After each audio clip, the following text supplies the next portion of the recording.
This song's actually kind of fitting for how people feel about this patch. Yo, howdy. And howdy to whoever ends up watching. I'll do my best to be fairly structured and or concise with this, since I do want to export this to YouTube at some point. But how's everyone doing? Let's see. Oh, whoops. Sorry, I just saw I didn't even set my Windows source properly. There we go. But as you guys have probably seen, and I've possibly heard from people too, Grand Blue Versus got updated. I think it was like a couple of days ago, and I actually didn't even know about it until the homie Space Musketeer tagged me in Discord, because I didn't think we'd get an update for a while, because Vera's not until freaking December. But then again, Grand Blue has had that tendency of updating, honestly, pretty often. In some ways, for better or worse. But, as you'd expect, this patch, at first it seemed like it was overwhelmingly negative reception. And then, like, the next day, I started seeing more, mixed opinions and sometimes positive reception. It's another one of those patches where it really just depends on who you main, to where you might think the patch is trash.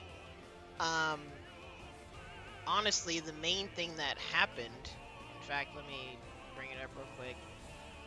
The main thing that happened, which is really scary to think about, is, yo, howdy, Space. What a quinky dink. The main thing that happened when this patch came out, in fact, some of you have probably seen, was this tweet getting thrown around. Oh, wait, that's the wrong freaking... Whoops. Sorry. There we go. You guys probably saw this tweet floating around. Showing Percival's projectile invul nerfs. And that's all you really saw, was people just retweeting this. You got good old Yuna retweeting it. With, like, no context whatsoever. And, like, there's so many comments that, oh, dang, this game is trash. Wow, another whack Grand Blue patch, yada yada yada. The negativity was quite overwhelming. And I can't really say it's surprising, because it's just like with Season 2 all over again, where there is the big patches, the big patch that like changed a lot of things for characters across the board, and people had the same reaction, that why'd they change this stuff, this game is trash. And then we did our overview of like looking at the changes and whatnot. Like it's a reoccurring thing that I've just come to accept with the FGC, that that's just how first impressions are. Things will have a very like passionate initial reaction, and then literally all you just do is give it time, and then the people that actually like and or just still play the game will actually figure things out. So that's what I wanted to do, was today, I got the patch notes here. I want to actually go through and analyze the notes, test out things that I haven't been able to test out already, or see if there's things that people haven't really talked about. Like I said, in fact, I'll go through it later. Like, there have been some people overviewing the changes. There have been like mixed reception depending on your character. But especially when it comes to a game like Grand Blue, I like to look at the changes and think about them as a whole, and then like evaluate, was it necessary, was it good, was it bad. We'll see what we do from there, I guess. So, this is the character-specific one. I went straight to this because I already saw, like, aside from these changes, they did some bug fixes. And I'm curious to look into these EX colors. because I actually have been needing to catch up on Japan events. I've mainly watched like some American events off and on, and people know that like I'm not really as competitively active in this game anymore, but it's still one of my favorite games. So if anything, that'll probably give, or not really give insight, but it might be something to consider in what the reasoning could be behind these changes. But again, like that's stuff to be discussed. So hopefully we get these colors. But system-wide, first off, in fact, this is seeing something like this. The initial thoughts that I had with this patch, at least from what I was able to look over and the few things that I was able to test, I was thinking and wondering, like, is this patch supposed to be kind of like the recent Strive patch, where they're trying to address consistency and move utility with particular things and particular characters? Because you'll see as I go through some of these changes that it's actually kind of similar to the last Grand Blue patch, where they focus on things that create inconsistency, like multi-hit moves that people fall out of, proximity issues, yada yada. Which that's actually something that I've liked that Grand Blue has addressed over its patches, is consistency. But aside from that, we'll just have to, we can discuss and see what the purpose of these like overall changes would be. Because like system wide, right off the bat you see there's a there's an image. Right off the bat you see there's an input priority change, which actually I'm kind of wondering if this will affect the OS that I do. I'm gonna need to test that in a minute. But it says this was for certain characters, so I kind of wish they gave a list of what characters it affected, because again, my OS timing was always kind of finicky, so I wouldn't know if my characters were affected or not. I guess we'll have to see. But this is interesting. Certain character skybound arts and super scarts, as they say, had higher input priority than throw. Is that like a known OS that people would do? Is do throw and skybound art? I remember like early on there was an OS with that, with the guard button. Oh wait, actually. Wait, no, again, it says certain characters. So I kind of wish there was a list of what characters were affected by this. But I guess it doesn't matter because they made it across the board to apply to all characters. In fact, so I'm gonna want to test this.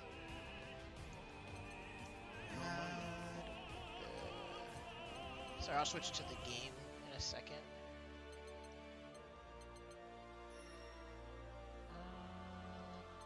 Metera. Metera.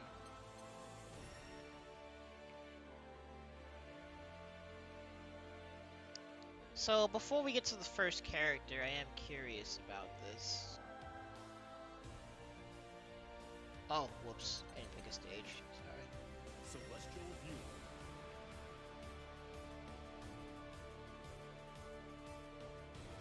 Because when that block button OS was like a really big thing, I mainly remember seeing a lot of it shown off with like characters like Lancelot. So if anyone has like any experiences with it yet that it affects your character, or it did affect your character but now it's been normalized, feel free to let me know. But let's see here. We'll go to list view. Or not. Wait. There we go. Sorry. Cool. So, first things first. We need to test the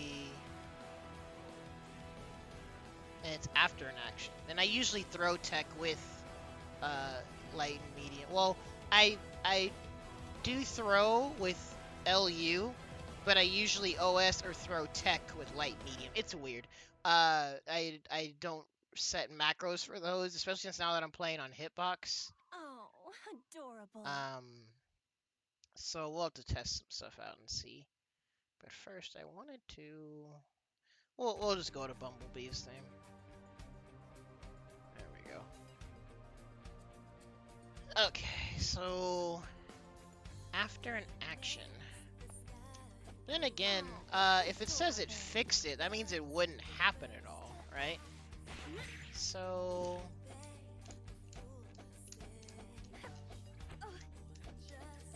yeah, so an OS that I would usually do to deal with like people doing universal overhead is I would piano light and medium. It seems to still. It's more of a timing thing, I guess, but it still seems to be a thing.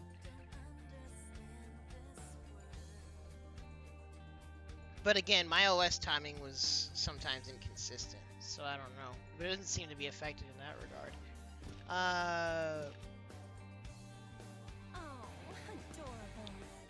But when you hold the guard button, so yeah, I'm always getting throw. Because I'm guessing this would be the OS that people would do. Interesting.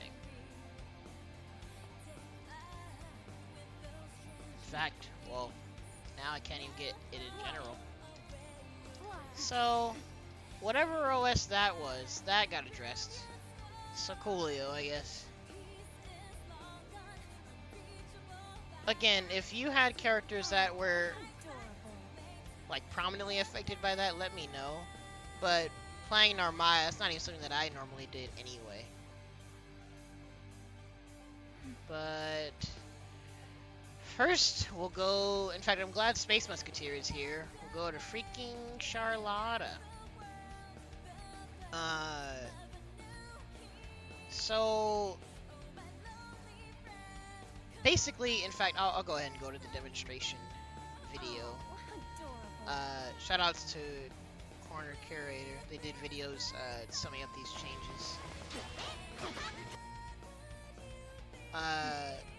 So before, there was a gap where you could actually interrupt with a reversal. Now she can block.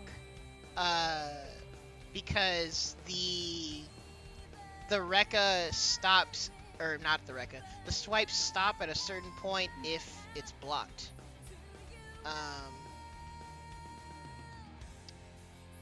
And I was thinking and I was wondering, like, is Charlotta a character that you really needed to make her pressure safer? Like, that seemed odd to me. But I guess at least now this makes interaction more engaging, I suppose, on both sides. Because I'm guessing it's still plus. But I'm gonna double check if people updated the frame data yet. Oh, adorable. But let's see. And actually, that's kind of the other thing that I was wondering, because having a meterless reversal is kind of a privilege in this game. Not a lot of well, actually, how many people? 1, 2, 3, 4. Like, a quarter to a third of the cast has a meterless reversal. So I can't tell if this is something that would have needed to actually be addressed, but I guess it keeps things more engaging.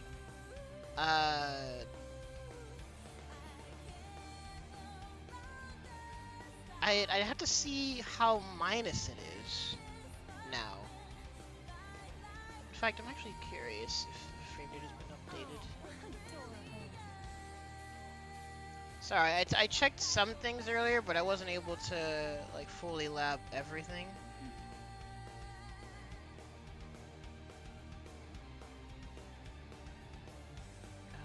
Let's do 2.62.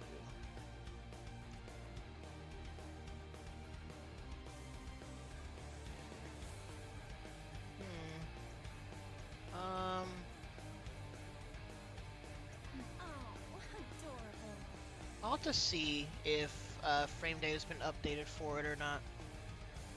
But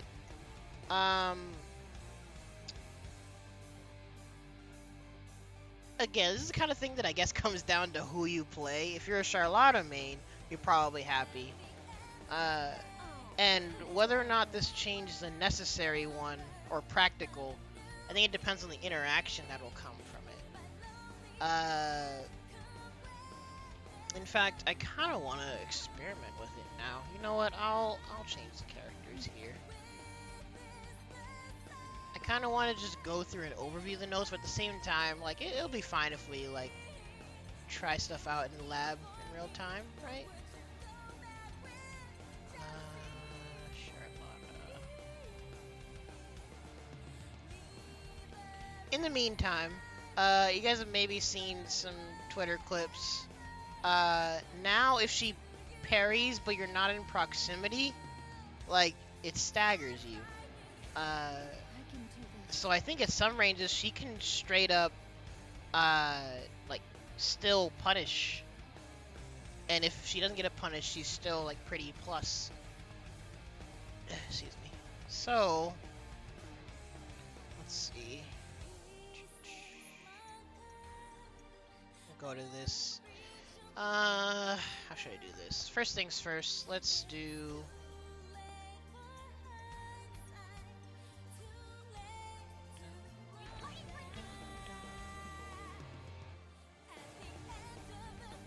Also, yeah, this is just with medium.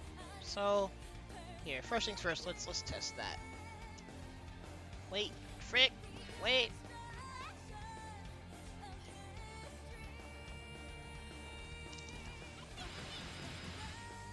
Okay. Frick. Oh, there we go. Wait, oh jeez, sorry. I recorded a bunch of other stuff earlier. I should have cleared everything. Is this the right slot? Hopefully. Yeah, cool. Okay. Oh! Wait! So, she's not plus. Yeah.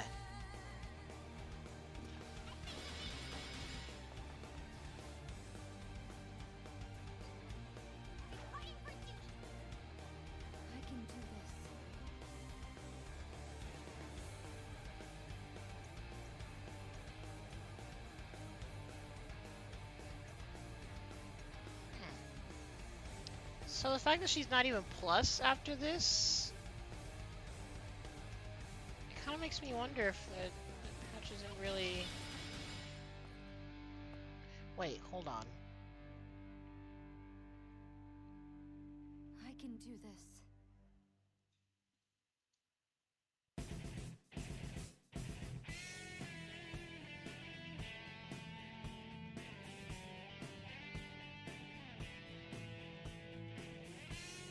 Hey, hold on. That is not Granblue music.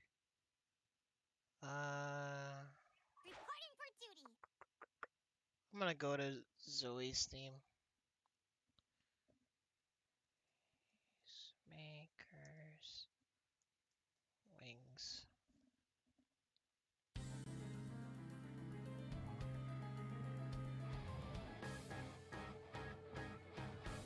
Okay, sorry.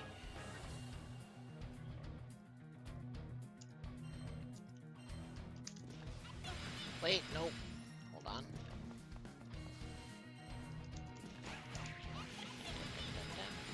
Cool.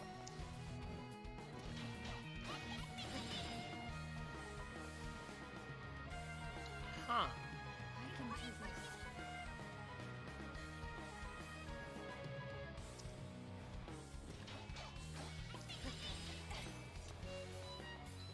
Okay.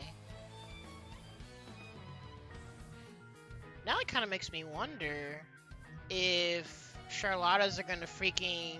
In fact, yeah, let me record that real quick. Not that. Whoops.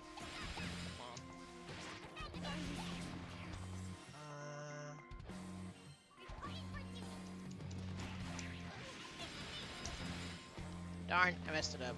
Sorry, I'm on my hitbox, by the way, so there might be a good amount of execution errors today. I'm sorry in advance.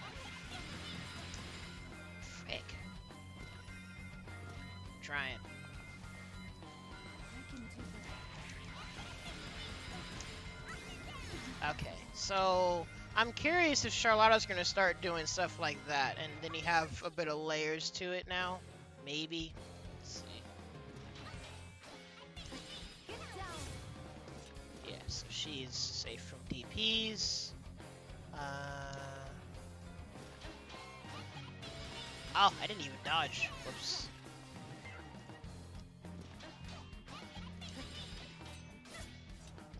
Actually, she's fine either way. Huh. So, would the Charlotta just intentionally end their auto combo just to bait someone's trying to mash on dodge? Are those the layers, I guess? Maybe? I don't know. Again, it's a change that I wouldn't have expected, and I wonder if it's like even a good thing or not. And as for the parry change, I think they have a demonstration here. Before, nothing would happen because there is proximity with it, but now it's actually a stagger. And I think I've seen like there's some spacing dependent and character dependent confirms. Also, them reducing the recovery on it is interesting. It's not like a super high reward parry anyway, but I don't know. I guess that's another actually that's another aspect of it is ease of use. That's another aspect that I think we'll see in these notes that I saw across some characters. And again, like it really just depends on who you main, whether or not you think it's a good thing or a bad thing. But I mean, there isn't anything game-changing here about Charlotta. Again, at first this seemed like something odd to me, because I don't know why you would make Charlotta's pressure safer, considering how she is already. But it's not like too wild, I suppose. Lancelot.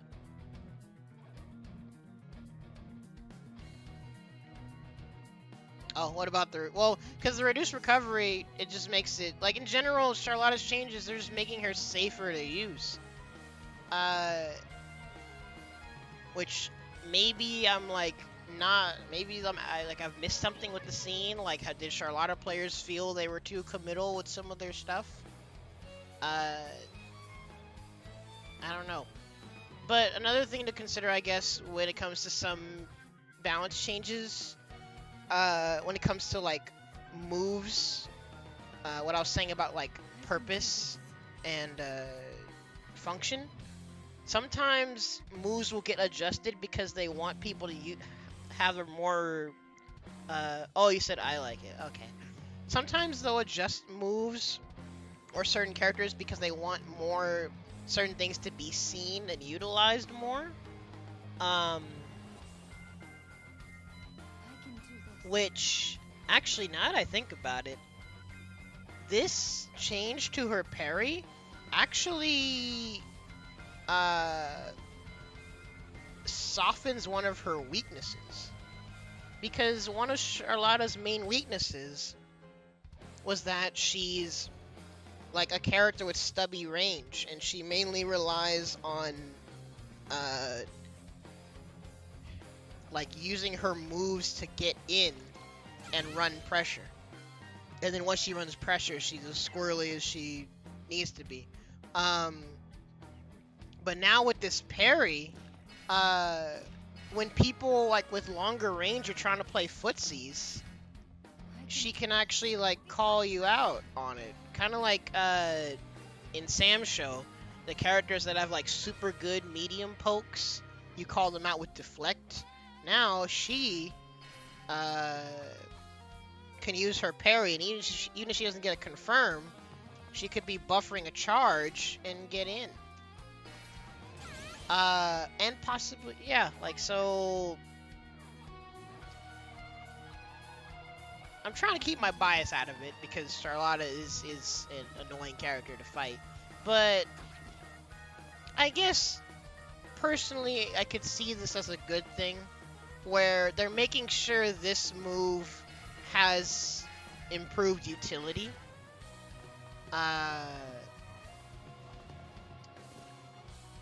And I'd have to see, in fact, I'm sorry, maybe I'm just not experienced enough, but I have to see in practice what the change to this move will do in interactions and possibly scramble situations that come from it. I have to see how people handle it in matches. But next is Lance. Shoutouts to Master Reginald. Was able to perform. Okay, so I need to double check this. What Delta Leap is. See, I feel like a sham because I always tell people, like, respect the lore and I love aspects of characters, like learning more about them and yada yada, but I always have a hard time remembering the names of moves. So let me double check what Delta Leap is just to make sure. We'll do Arves.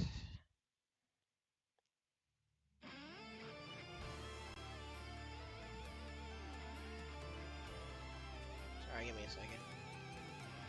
As you can see, I was only semi-prepared to do this, but that's what discussion is for.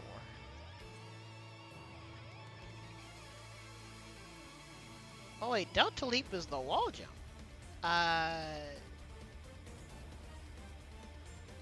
Okay, so let's see.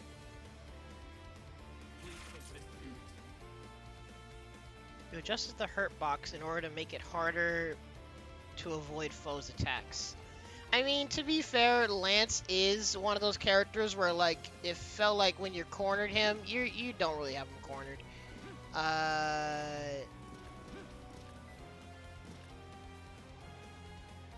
So this might make it easier to poke him out, if not possibly anti-air him, when they try to go for shenanigans.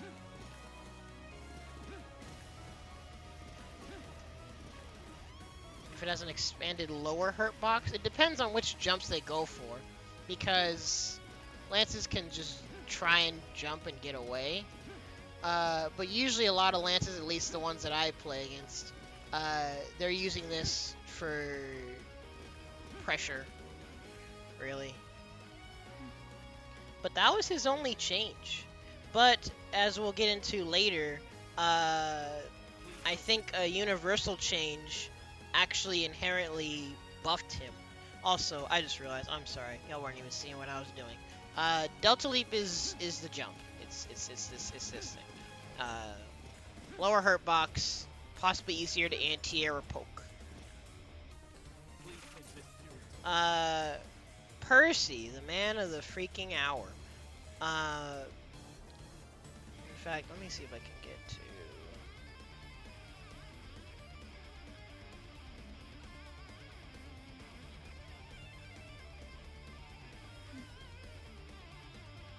Okay, there we go. So, everyone was just, like, quote tweeting and talking about his, change on his projectile invul, but I saw that he actually got some consistency buffs too. But let's just go through what he's got. So Percival was able to interrupt projectiles mid-screen with Platson and Lowain Wolf. Platson, I believe, is the medium DP.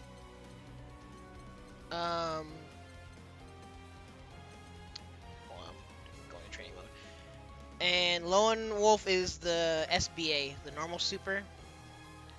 To reduce to reduce disadvantage, that sounds weird. Projectile invul has been decreased.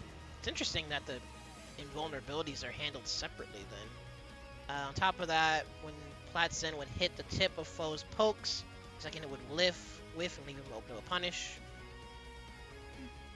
Yeah, so it's another consistency thing. So his medium DP got nerfed, but just like with their multi-hit adjustments in the last patch, they're making sure that people don't fall out of multi-hits for conversions. Howdy. Oh wait, frick. I shouldn't have said howdy. Listen, don't you do it, man. Oh, dang. Hit me with the prime sub. Appreciado. So I don't know if I was gonna... I said don't do it. Gosh dang it. That's not how this works. Anywho, the video should have a demonstration.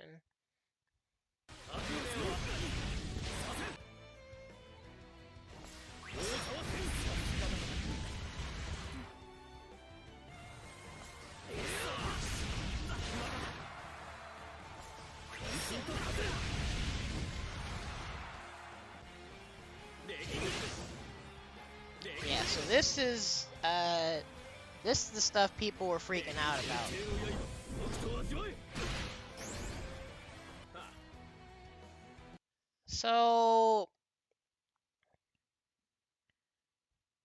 So again, a consistency thing, but with removing projectile invul, it's how, like, in fact, I like that they actually gave verbal explanation for it, that they don't want those moves being used for that purpose.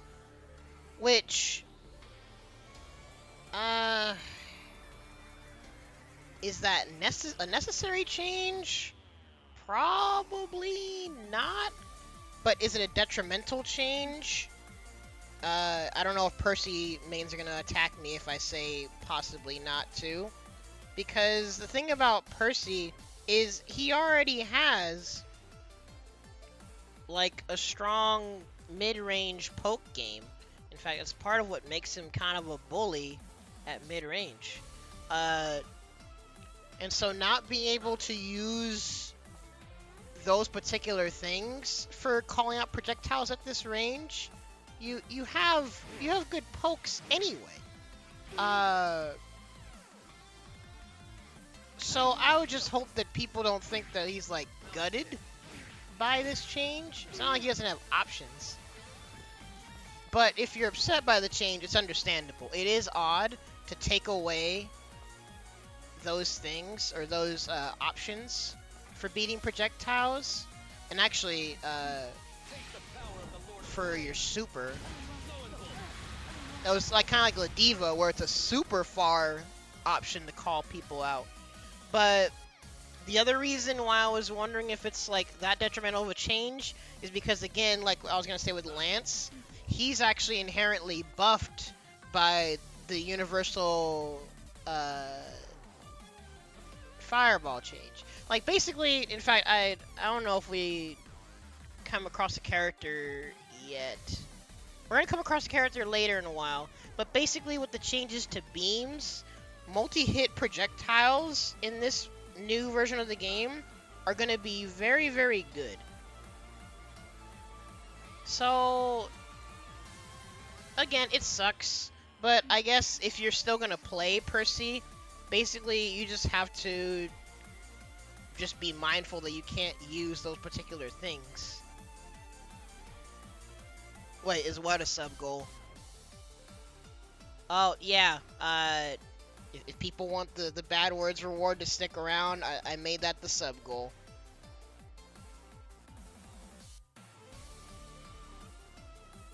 Because as hilarious as it's been, you guys have been saving up your points to utilize it.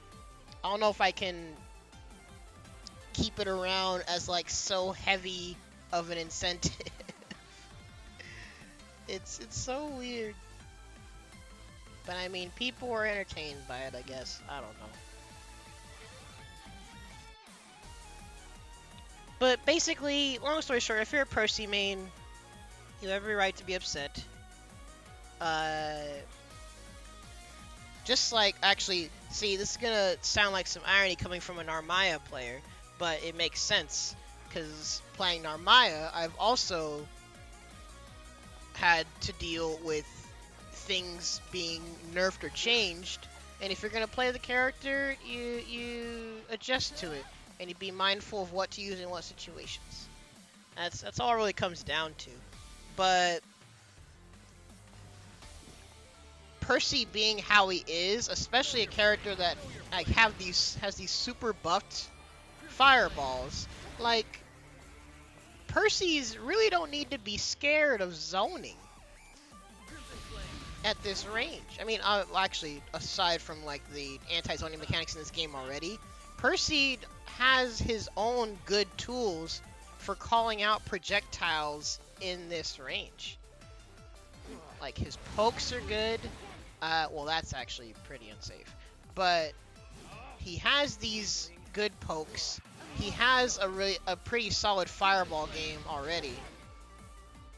You just utilize the options that you have available to you. That's all I'd be able to say. Because again, I'm not a Percy player. So it just comes down to the people that are Percy players, how they'll handle things in practical matches, you know. So next, Ladiva. Shoutouts to Thoughtbuster for thinking the character turned into trash, even though she didn't. She's still really good. But Ladiva was actually someone that had already been adjusted, so I'm wondering what they felt the need to adjust in this case. Whoops, sorry.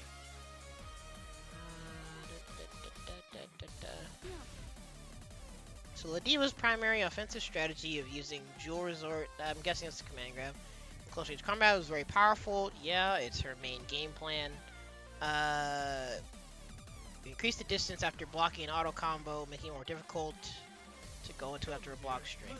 So I'm guessing this will make players actually want to do like traditional staggers into command grabs rather than just going into auto combo. Oh frick! I just realized I'm on freaking hitbox.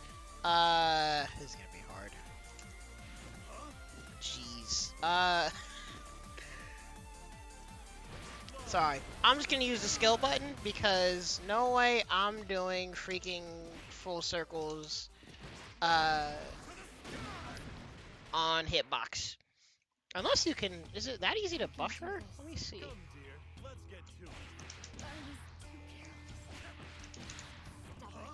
Oh, you just buffer it, I guess. So, hold on, I need to set, I need a block. No, wait, stop. There we go. So, you can see it there. Not only is the first part... Wait, hold on. What the... There we go. Oh, actually, yeah, you can really see from there. The pushback is pretty darn far. So... Oh, jeez. Oh! Jeez! Medium still reached, actually. I did medium command grab there. So... I think this is just going to make Ladiva players mix up their auto combos rather than just doing full auto combo into 50-50, mean whatever. You feel about that how you will. But the second part also has less travel distance, which is interesting because it's already a pretty far kick. But yeah, after the full auto combo, you're at this distance, but medium command grab, unless I just unintentionally walked forward? The frick. I did it before. Why is my execution so bad? Darn. Am I just not doing the buffer right? Maybe I walked forward. But then again, you could just micro walk with the skill button anyway. They'll just get less damage, and I think less Oki too, remember right? Either way, so make Ladivas do different things to mix in their grabs, which is fine. Top of that, going from a poke. Oh yeah, so yeah, it was light headbutt got buffed. Let's see. Top of that, going from a poke into headbutt of love would result in an advantageous position, close the gap. So travel distance. Yeah, this EX headbutt is already really good. Yeah. And since this is used for close pressure, you don't really need this to go far. But yeah, I saw they made the light version go far. Dang. Dang! That actually works for medium pokes. Wow! Dang, Chief.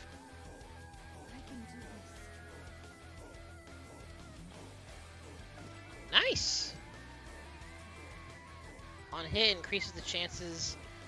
Actually, yeah, I forgot how plus she is after she lands light headbutt. But yeah, you get put into the typical scenario of, are you gonna get grabbed or not? If I could actually do my 360s. So, if I were to do medium there.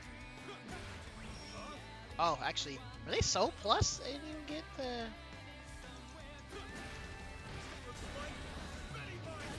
Ready by time. Yeah, so these changes make sense.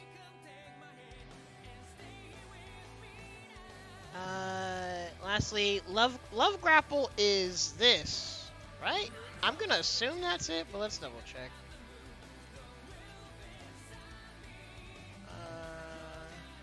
Yeah, it is.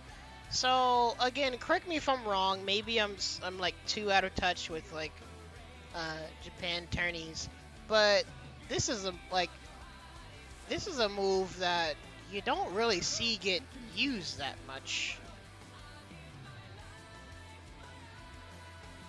So let's see.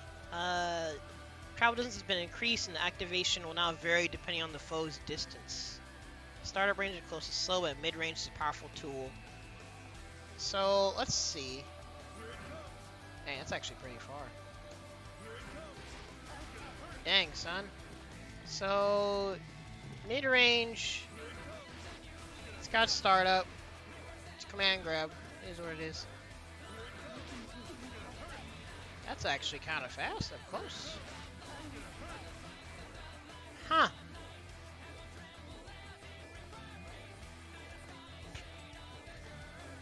Can't even super. Howdy. Well, in fact, Kizzy put a tweet that said they can't believe they took away the Street Fighter out of this game. But again, like, Percival doesn't have to do freaking super or medium DP against fireballs. He has other tools. So that's the main reason I don't think the changes, like, kill the character. It takes away options, which, like I said, like, Percy mains have every right to be upset about. But I would say if you're going to play the character, all you're doing is you're just being mindful that you can't use that against projectiles. Because again, that seems to be a recurring thing with this patch, similar to the Strive patch, is you can tell they want, they're once again addressing move consistency, and they want to establish move purpose. And so you just take that as you will.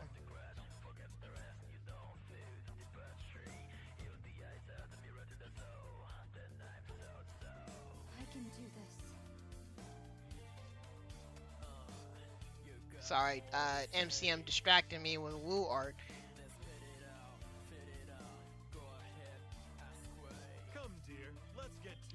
But Ladiva doing the same stuff. Yeah, well, I mean, that's kind of the unfortunate... Well, it can be interesting to discuss, but at the same time, it's kind of just the unfortunate reality of fighting games. Is a dev being quote-unquote wrong really is not only it's extremely subjective, and the only thing that's objective about it is if people still play the game, which is why I said in Discord that, like, this game's not dead until literally everybody hates the changes and no one plays it. So, like, actually, Season 2 is a prime example.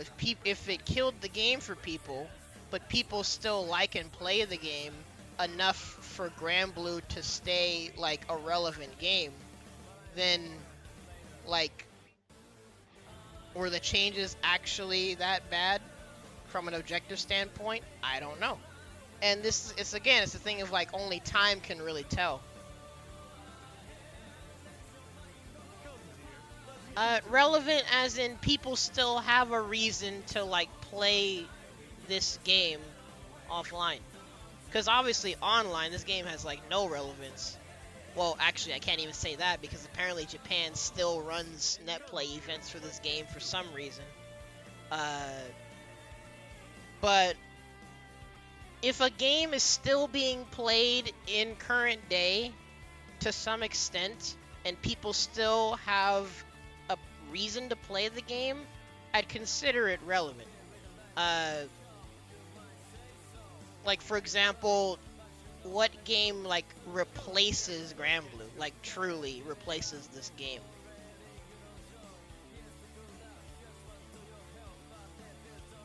Oh. So is that why people are still playing this game online in Japan? I guess it makes sense. But actually, that's another, like, unfortunate reality of it, that it shows you how much they may not care about. See, it's weird. Companies are, for a game like Granblue and for, like, a company like SNK as a whole, there's sometimes where you can tell, or you can see, they make decisions that make you wonder, do they really care about their Western audience? And then they'll, like, do, like, little things where, like, hey, the patch notes are at least in English. That's cool. Maybe they do actually care about the Western audience. I don't know. It's weird. But that's why, like, that's why I was even saying with Season 2 and, like, Zeke thought, like, it was weird for me to, quote-unquote, defend Season 2. Because if someone feels like the patches are bad or if a decision is wrong, it really just comes down to discussing why and what you like in a game. Because obviously if you don't like your shenanigans being taken away, you don't want to have to adapt and adjust your game plan, then obviously the patch is going to feel bad. And then from there, you really just discuss, well, does this contradict their initial balance philosophy? Does it still maintain the spirit of what the game is known for? That stuff comes with time and discussion. But Ladiva here, for example, from these changes, she's not really impacted in a detrimental way at all. Now she just has to actually decide when to utilize different parts of her auto combo. Is she going to use her close normals to do traditional Street Fighter staggers into command grab? And now she actually gets a freaking footsie confirmed. That, I would think, leaves Ladiva in a nice spot. So Ladiva seems just dandy. Who's next? Metera. Oh, yo, so Metera got a buff. She got a hit confirm buff.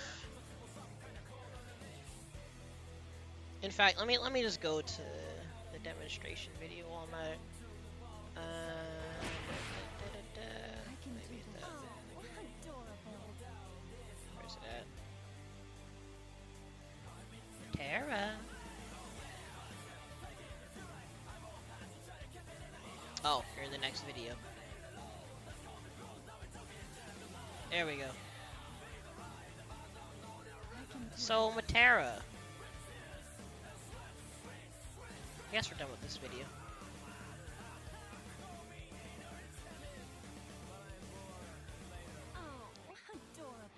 Yeah, again, I can always respect when devs look at things that are underutilized or not working as intuitively as you would think, and they at least try to tweak them in some manner. In fact, sometimes you could say that, like, devs do it to characters as a whole, where you can tell sometimes they see a character's not being played and they'll, like, buff them out the wazoo, or they see a character getting played too much, or their particular strengths being, like, the only thing people talk about with the character, and they'll nerf those things. Bardock B. And again, whether or not you think it's a good thing really just depends on who you play. Yeah, with a tool like that, you really should be using it with conditioning. Because, again, like, with my small brain experience, if you're playing Ladiva, I would think with the adjustments to her tools overall, you're mixing up where you do with your auto combo, you're adjusting your staggers, and then while your opponent is, like, looking out for your staggers or respecting your plus frames from headbutt, you mix in that command grab. And then basically you just see if you catch people paying attention or not.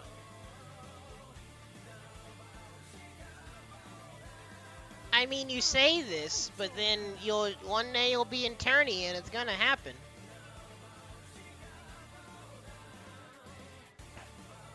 Especially with a character that makes her own plus frames.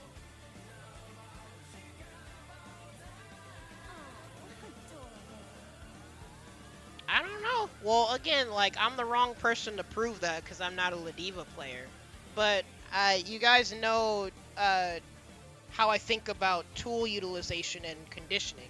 Because honestly, that's all I do with how I play. Half of it really is conditioning. And I can highly respect when that's integrated into a character.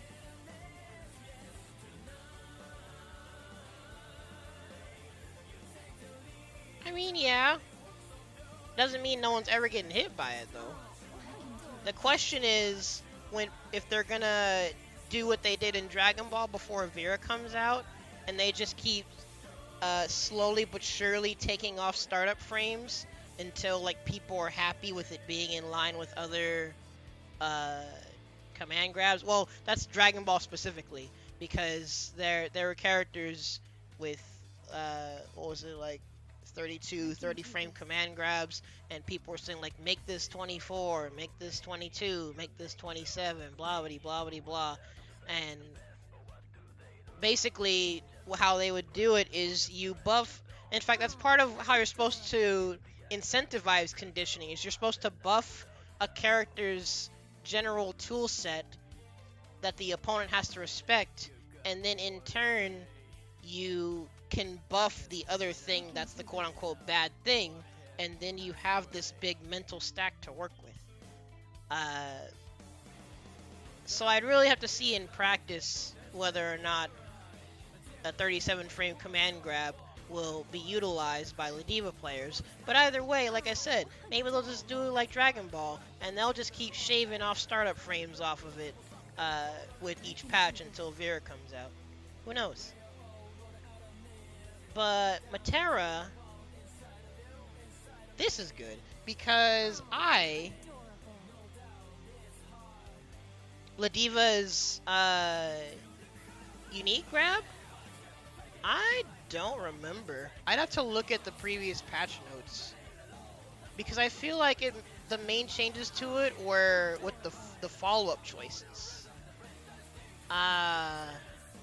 If anyone here plays Ladiva, you can let me know. But it's been a while since I've seen, like, the previous patch notes before today. So I'd have to go look and see what Ladiva's unique. But again, like, that's the other thing, is that unique grab was rarely used because her whole game plan centers around her close command grab. So that in itself shows you that they at least want to see people try to utilize that grab.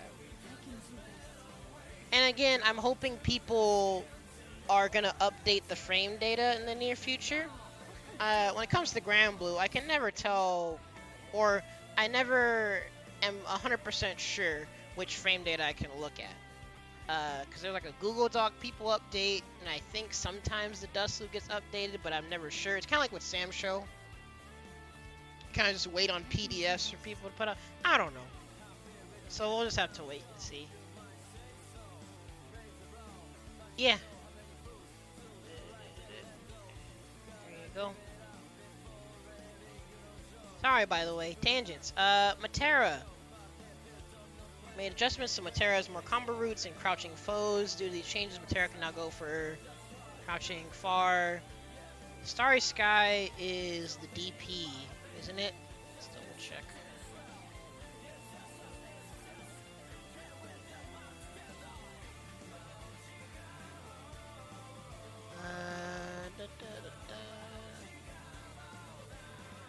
Oh, just kidding. Starry Sky is her normal fireball. Great Fall is the DP. Sorry, I'm a fake fan. So cool. Let's set them to crouch.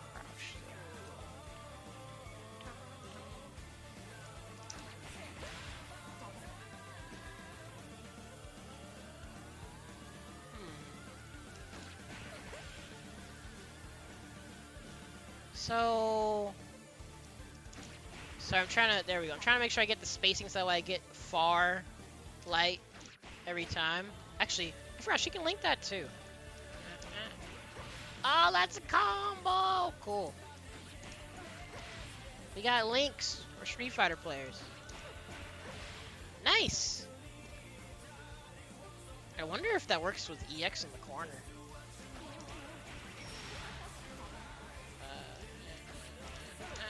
Wait.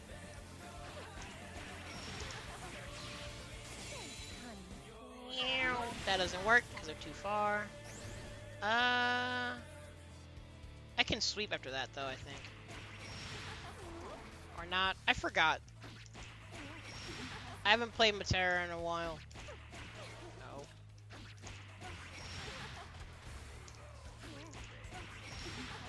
Dang it. No, what was it?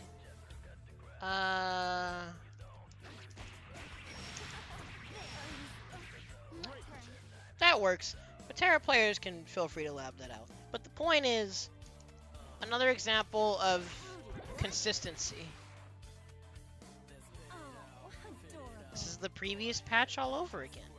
It's cool. At least to me, anyway. And I'm pretty sure the Metera players that are playing now are the ones that like stuck to her after the big Season 2 rework.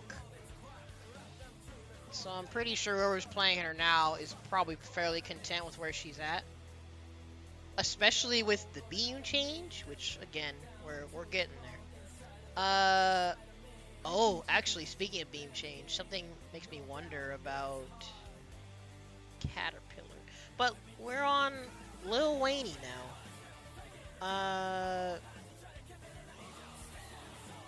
Yeah, this is something that people were saying was Lowain's one of Lowain's main weaknesses, that his summons, depending on your character, are really easy to interrupt and get rid of. But I saw the M version goes way higher. Dang, so yeah, that really is going to make him harder to get rid of. Wait a minute, if he goes higher, does that mean you can actually set up more consistent unblockables with the heavy version? Actually, no, I forgot, because the medium bro isn't an overhead. It just goes up. But if he goes up, I wonder if he has more travel time to set up whatever you want. Sorry, I'm already theory crafting. I put on hair gel this morning. Oh wait, due to the sped up jump timing, the distance also modified to avoid altering the range that he hits. So they reduce the startup. So he's just faster. And he's got Air Jordans. So let's see.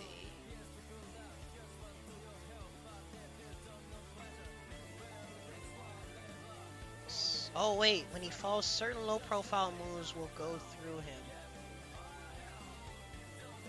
So the lower hurt box has been expanded. So let's see what the video demonstration.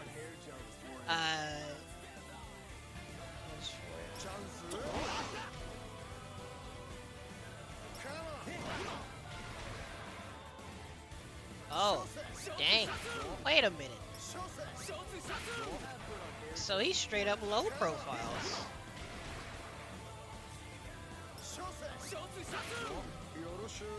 Okay, and that's the medium one before. Oh, dang. He gets hang time. Yo, hold up.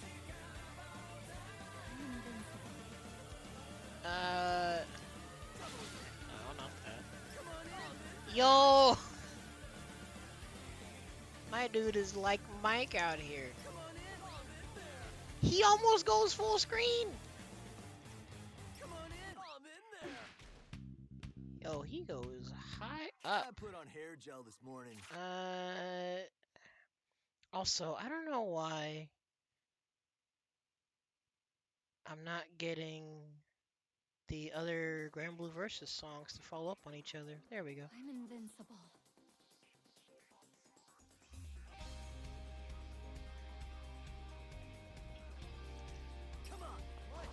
So then, let me see how this affects the heavy version.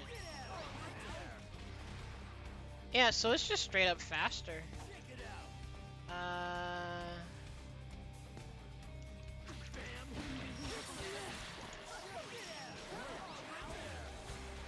Huh. Alrighty. So when Caterpillar takes damage, the time it takes to resummon has been reduced. So let me. How can I test this?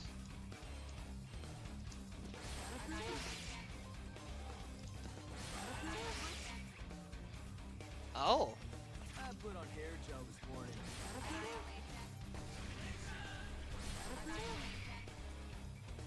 Huh.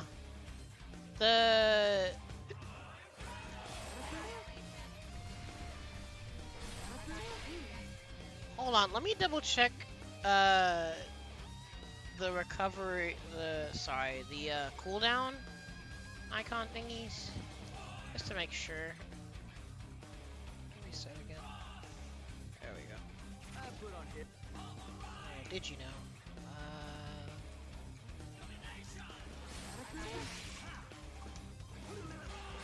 Okay, so spammed a bunch of that. Oh! Honestly, even from the little that I've played Lowain, that does feel like you get to summon faster.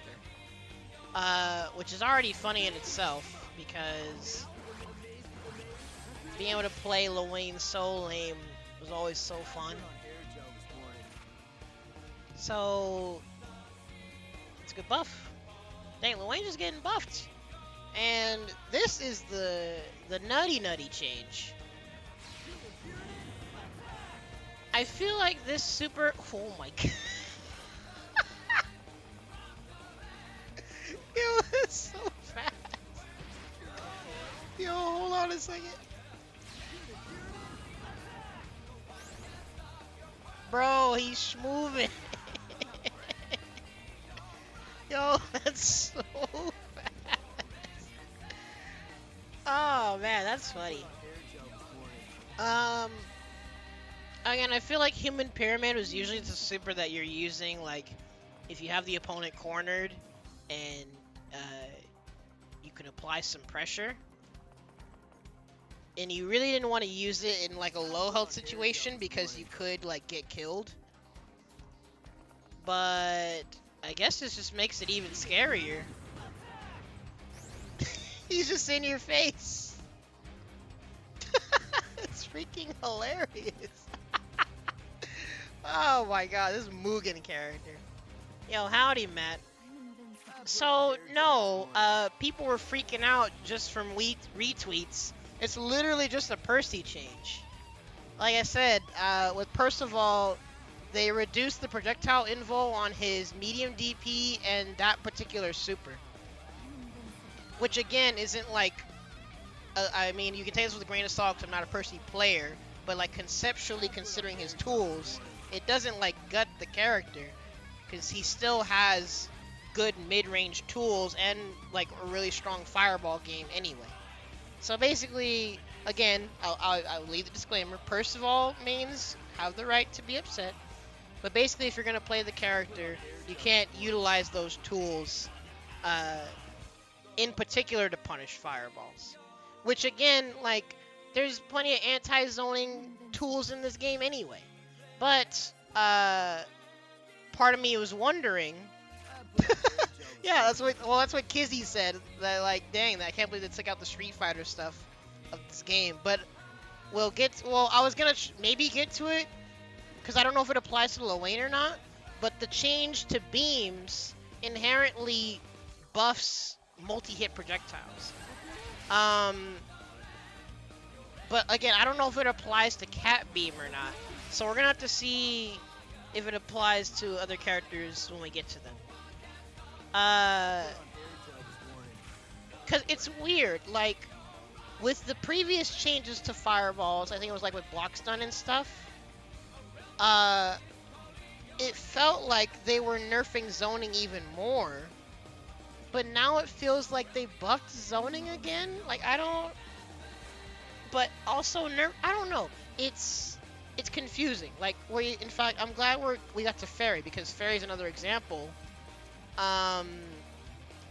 Ferry is someone that had a beam. I just call them beam-like moves, because typically in fighting games, if a projectile is a beam, it like destroys projectiles, like normal fireballs, typically anyway.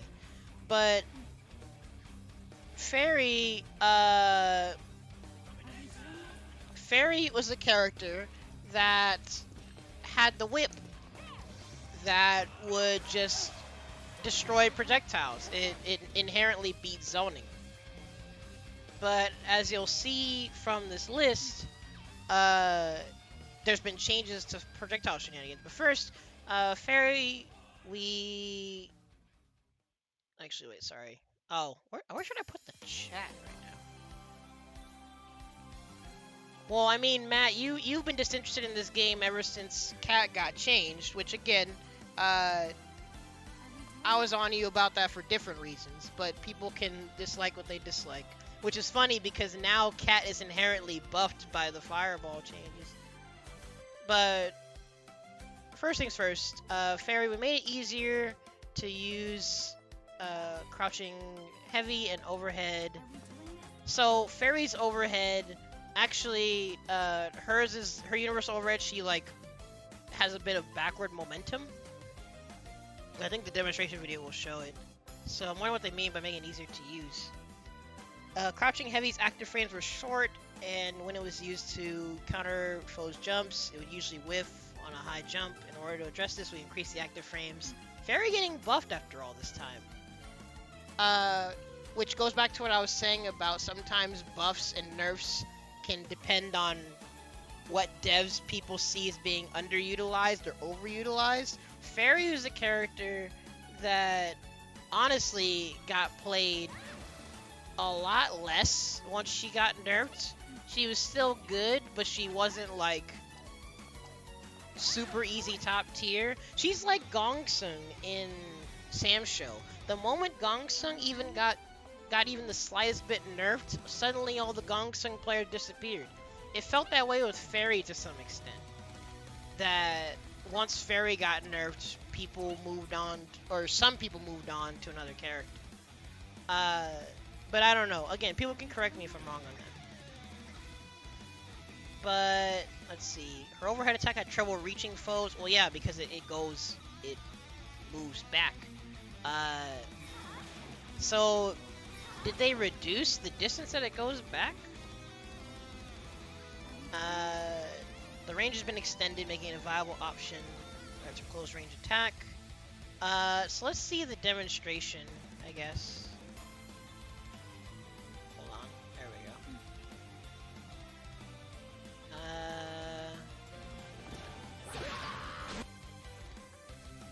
Oh wait, and the recovery is reduced. Cool. Yeah, well, I mean, that's just the nature of, like, people and their tier lists and whatever. Okay, so they're demonstrating this. Yeah, they're demonstrating against the wall. I wonder if it doesn't go as far as it used to. But here we go. This is the big universal projectile change.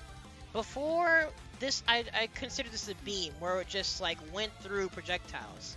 Now it doesn't. And when we get to Narmaya, I'll talk about that later. Actually, for the Quinky Dink, they showed it for Zeta too. Nick was not happy about it. Who is Grand Blue for? It's Anime Street Fighter, bro. What do you mean? Honestly, even with the changes to the game, it's still that in between. It's a niche in between. Yeah, it's honestly in the middle, which is personally why I like it. And aside from that, I still respect its design philosophy of accessibility, because overall, Grand Blue is a game that can appeal to some of the gacha players and some fighting game players that like footsies. And again, if it isn't your cup of tea, it is what it is. But that's why I've been glad to at least be able to have some people that do like playing this game. Because actually, even in a non-competitive sense, this is a nice game to just hop into and play. To answer your question, anyway. But actually, how should I record this? Let me do this.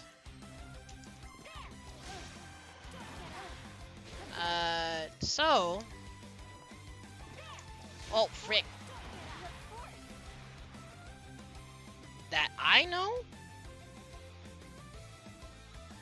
Well, in a competitive... Well, actually, I'm not even, like, as active anymore in the Grand Blue Discords because I stopped trying to learn CAG. I really... Actually, CAG got buffed, so I might need to do some more labbing with her. But in a competitive sense... In Cali, until I go up to NorCal and go down to SoCal, the only person that I'd be able to actually play this game with, in a serious sense, is probably Reggie. In a non-serious sense, there's people in SenCal sprinkled around that are down to still just play this game just because. Like, we were playing this at John's house just the other night. This still has that casual appeal, because it's freaking Grand Blue. But competitively, I've already accepted that I need to go to SoCal to play this game, and to some extent maybe NorCal. I gotta see what other events are going on. But hold on, I'm gonna record the light one instead. There we go. That'll be easier. Frick! Never mind. Maybe it's not easier. Oh. Beat startup. Yeah, so those two straight up clash.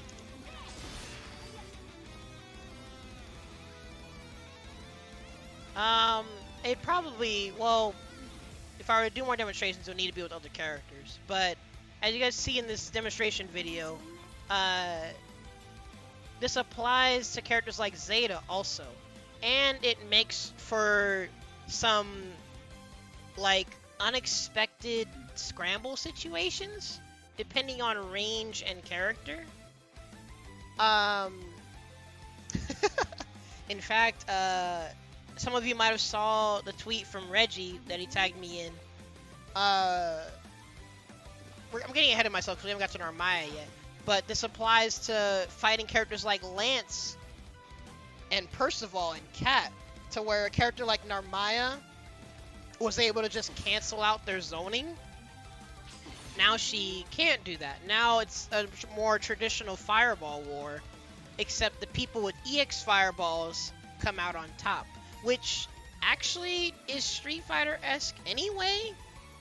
Nick has a point to where, for a character like Zeta, it can seem like an odd choice because it's one of her defining tools. I don't know if I can say it like completely kills the character. Same with Narmaya. But then again, for a character like Narmaya, this is already a high commitment move anyway. So I wonder if a change like that. It's the thing of, you have to wonder, was a change like that necessary? But again, it might be too early to tell because we would need to see how things are handled in a practical sense. Oh wait, what space? Wait, Happy Chaos might be the next DLC character. Follow the game. Yeah, Happy Chaos is in the story. Oh wait, there were leaks? Oh. Send me those leaks. I'll check them out later. But Happy Chaos being next makes sense anyway, because just like Jacko, he's already in the game. He's one of the prominent story mode characters. So like, if he wasn't going to be next, that was going to be genuinely surprising.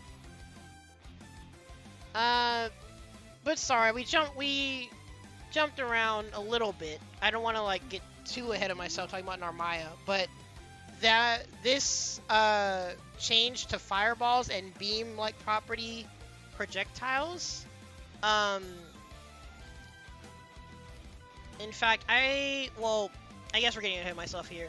Shout out to Zombu. They, in wake of the chaos on Twitter, started a thread highlighting like some of the cool stuff that they noticed about the patch, which I will go through further later. But I'm wondering if they, oh, frick. That's a whole confirm. I don't know if there's, yeah, it doesn't look like there's any of the weird multi-hit projectile interactions that I've seen on Twitter. I'd have to browse a bit to bring them back up. But basically, characters with multi-hit projectiles, just like in Street Fighter, actually a bit more anime than Street Fighter, you win the Fireball War, and the lingering hitboxes of the Fireball can lead to some like weird distance conversions. It's wild. I'll put this on Lance.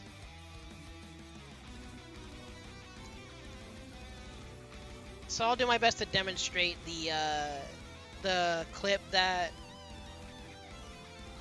the homie Master Reginald tagged me in. How should I do this? Actually, how should I do this? Whoops, sorry, I just realized. I should be Lance, and the CPU should be Narmaya. That'll be a lot easier to demonstrate that way.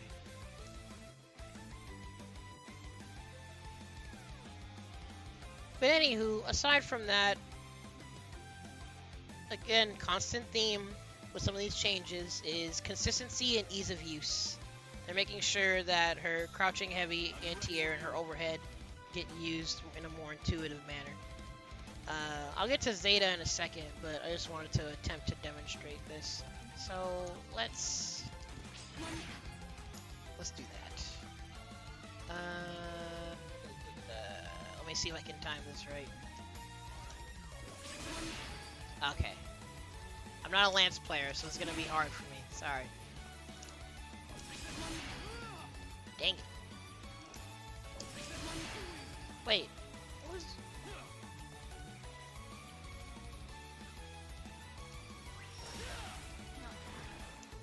Yeah. That's the move. I think I'm buffering it too late. gosh, I'm so bad. No.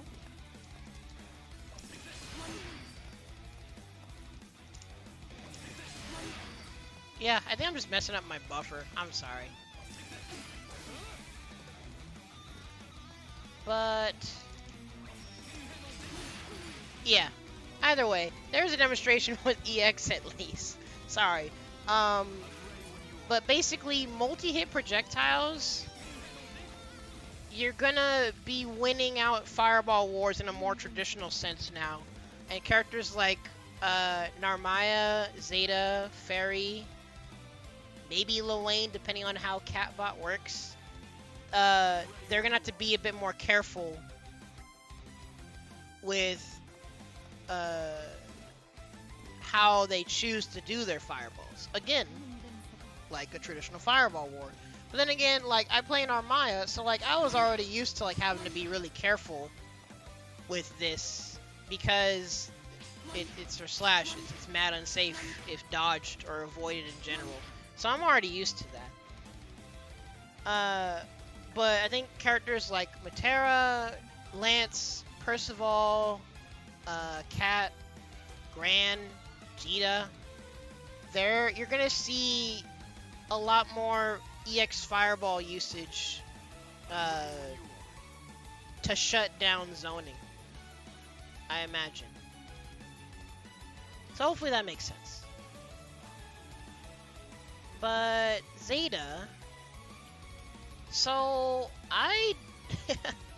looking at Zeta, I actually didn't know that in this game, using specials gives you a little, like a tiny bit of meter, about a bit less than walking back and forth does.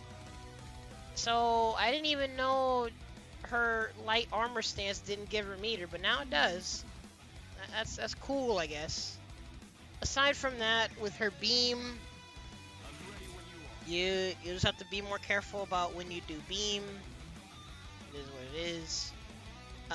Aside from that, I think the Zeta players are mainly just playing the same as they did from her first changes, adjusting their pressure and conversions and whatnot. Bumblebee. Black flies. Is that the fireball?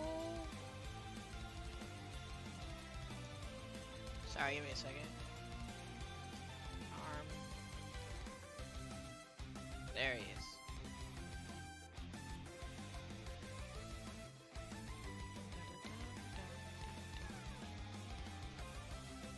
Oh, thanks, Space. So I put them in the Discord. Relax, Beelzebub. So black flies. Let me double check that. Yeah, black flies is the fireball. It's a powerful tool. Even if it clashes with full projectiles, it can still create a knockdown. His EX fireball is really good. Therefore, only the second projectile will stagger. However, there won't be any changes to the charged version.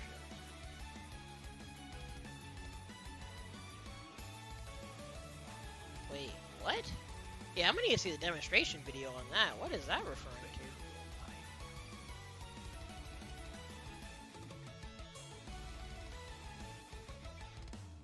Oh, they adjusted his auto combo.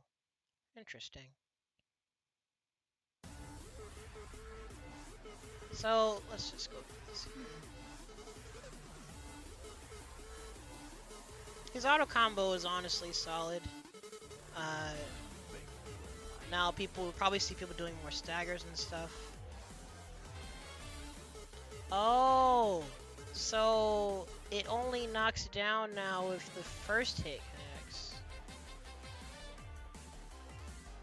Huh. Well, what happens if the... Well, actually, I don't know if there's a way to create a scenario where the first hit would connect, but the second one wouldn't. That seems very hard to conjure up. But...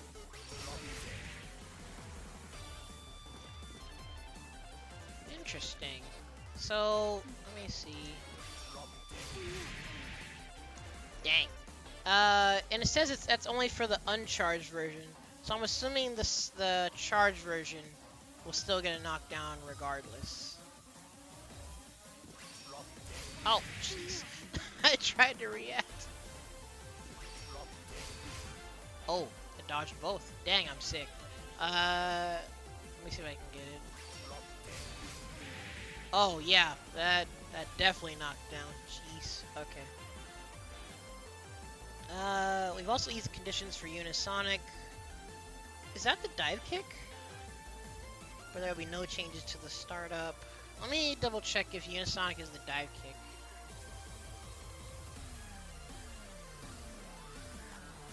Yep, Unisonic's the dive kick. His dive kick is honestly pretty darn good. He's plus if you block it. Well, stop.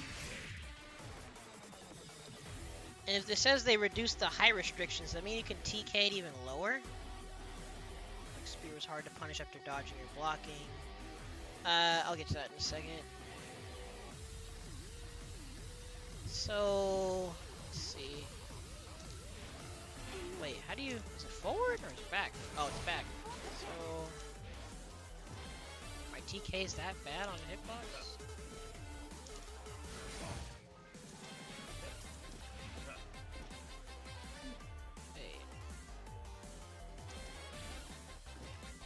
Okay, so I'm doing the TK, I think.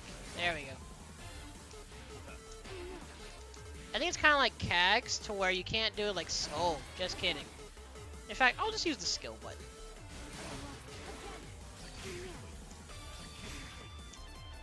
Oh, you can do that low as frick. And if someone sits in your face and does this that low and doesn't anti-air you, then you deserve to be stuck in plus frames. But that's cool, because typically for TKing things in this game, there's usually a lot of things you can't do very low. It's only certain characters. So I guess that's cool then. Black Spear. Black Spear is hard to punish after blocking. Is that the super? As an SPA super? Yes, it is. How minus was this? It's hard to punish after blocking or dodging. Increase the recovery. Reduce the knockback on block. So either way, whatever it was before, it's easier to punish now. In fact, I should see how much I can punish it.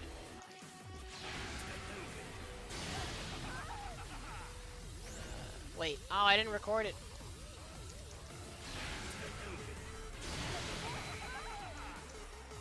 Okay.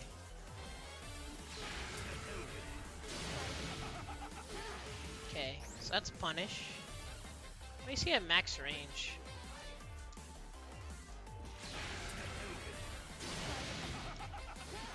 Okay, so very punishable. I'm guessing it wasn't as punishable before. I mean, actually, honestly, I think I sometimes had a bit of trouble punishing it before. I just didn't know the exact numbers. So either way, they made sure you're getting punished for doing that super. I don't know if charging it affects frame data or not, though.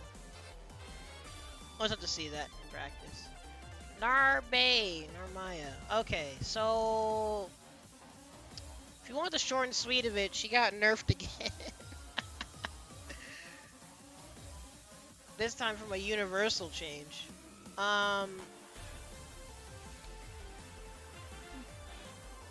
Like I said, she was another character that has a beam-like projectile that would just shut down other projectiles. And now it's basically its own fireball. Not that far, actually.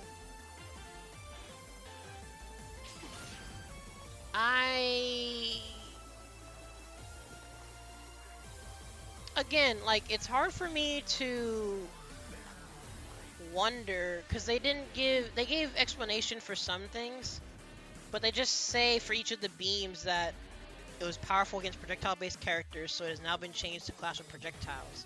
So that just leads me to believe that they were trying to buff zoning again after they had nerfed zoning before. And like I said, this is already a game with anti-zoning mechanics. So I don't know.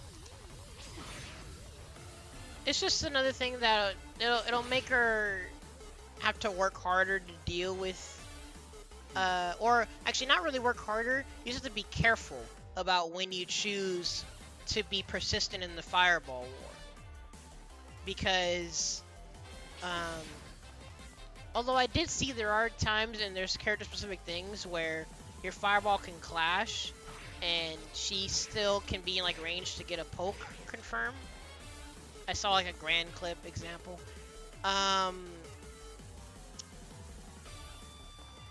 But outside of that, like I said, it's Narmaya already had to be careful using this. It's soup has a bunch of recovery if you whiff it. So we'll see what happens, like in terms of practicality in matches. And like again, you can still dodge freaking projectiles. And there's layers around that if people like have EX fireballs they can approach with, yada yada. So it's still, actually, it really is Street Fighter-esque, but with more anime options. So take it as you will. But aside from that, the only other change Narmaya got, which is more of a consistency thing, is to her super. This super. Before it had a proximity where it wouldn't do that follow-up if you were too far away. Also, I'm sorry, that game is kind of loud. Before it wouldn't do the follow-up, but now there's no proximity on it, and you can manually not have the follow-up happen if you hold H. And from what I tested earlier, I can only think, the only reason I could think you'd want to do that is if you like get a wake up reversal here in the corner and you can convert. If I'm not bad, hold on. I kind of want to work on this conversion.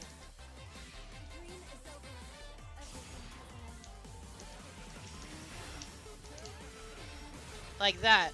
That actually does almost 1,000 more than just raw super. But you can only get that conversion if you're in the corner. Because when you're outside of the corner, you put them really far.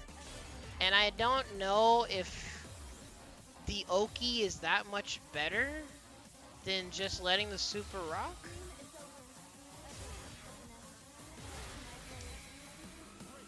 So, I mean, I like the consistency change either way. That means you can get this super to convert fully from ranges that you couldn't before. But in terms of like actually utilizing the hold, I think you're really only going to do it in like a reversal situation in the corner. Or maybe like if you block a DP in the corner, you like go straight to it. Actually, I'm kind of curious. Let me see.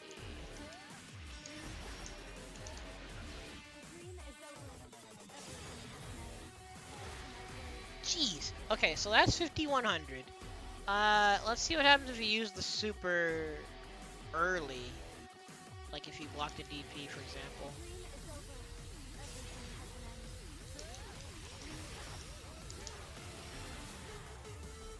That's still less. Maybe if we do... Oh, whoops. Sorry. Hold on.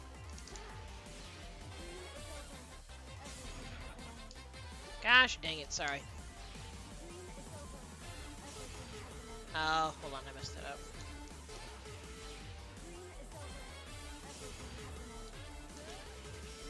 Oh, is that too high? Frick. I'm improving my execution, I promise.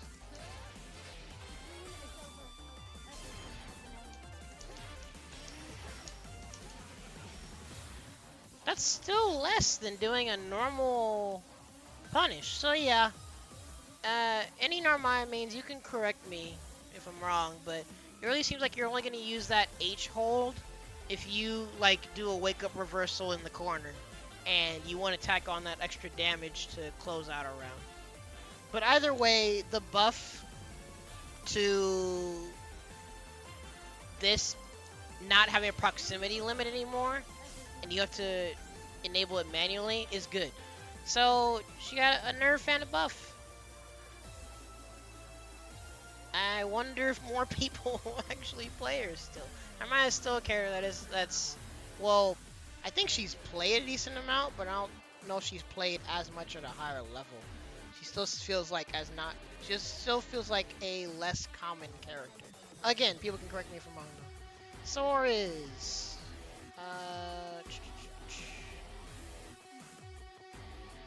Each of Soriz's light attacks will now connect. Oh, so it already sounds like she got a combo consistency buff like Metera. Like from a combo roost, far standing H was enhanced in order to strengthen Soriz's weaknesses during mid-range. Oh, frig. It's been adjusted with a stronger hitbox and reduced recovery. Also, when foes try to punish muscle sphere recovery and reactive muscles, you change the behavior so that the level will still increase. Oh. Now be used in a combo after... Oh! Thanks, so they're really making sure you want to use this move more. Oops. How do you... There we go, yeah. So, I mean, I was thinking that they would maybe, like, buff the defense buff a bit more to like give it more of an incentive to tank attacks, but at least they're giving some incentive for people to like actively increase their level, so that's cool. We increase the frame advantage on back throw. Oh, alrighty. So let's see here. To forest. So yeah, so he gets these long links too. Which, for those who don't know, doing links in this game gets you more damage than just doing auto combo confirms.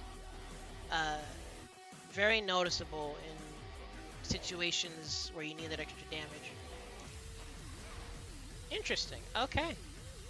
Expanded the tip of far standing H downwards, making it easier to go for meaties. Oh.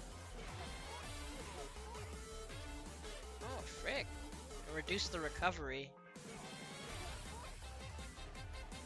My man's got foozies.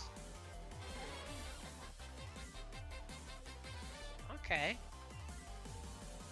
Wait, Muscle Fury will go up one level on hit, but will not go up if the attack is taken during Muscle Fury, and the level has...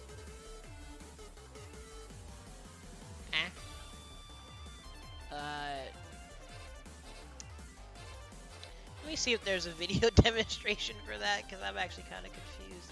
Oh, darn, I don't think they did it. But let's see if Zombu has any sort of stuff.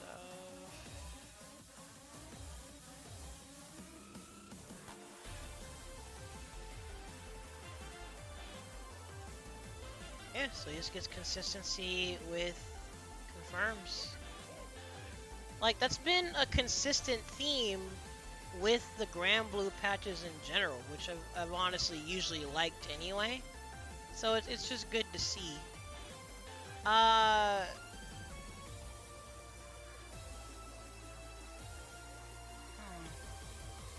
If anyone can clarify the armor parry change, let me know. I'm not sure I fully understand it.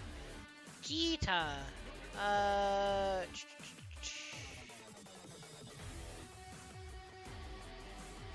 Djeeta connects a Vorpal Blade, the EX version, on a mid-air foe. The 5th hit would tend to whiff. In order to correct that, only the 4th hit would toss them even higher, making it easier to hit consecutively. Again, another consistency buff. Eternal Ascendancy. Is that one of her supers? Here, hold on. Let me... Djeeta.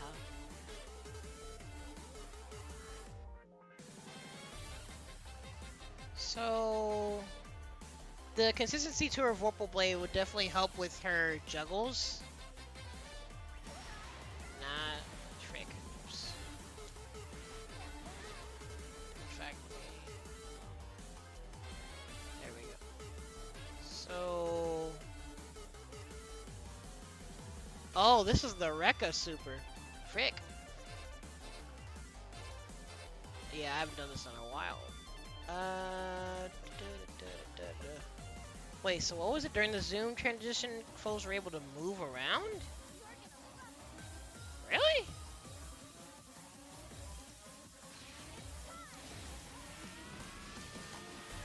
I can't even do the Rekka. I forgot. Mashing it does work, right?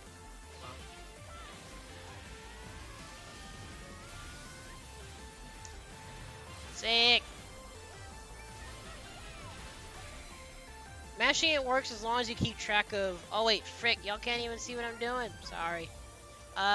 Mashing her Rekka works as long as you keep track of what move she's doing. So it's not completely brain dead, but I guess it's still easier.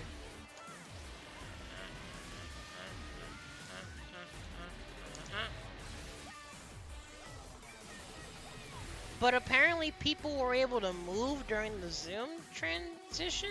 I didn't even know that.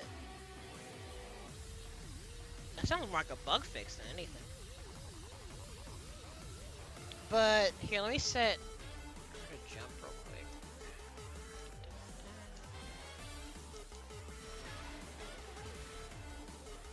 Yeah, I'm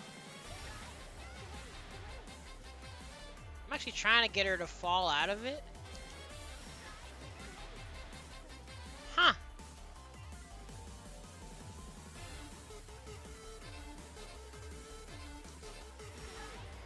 Oh wait, no, my bad. That's Rising Sword. Silly me. Hold on.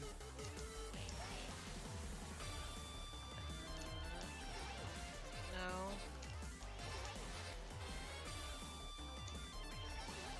Gosh. Sorry, I'm trying to get a good height.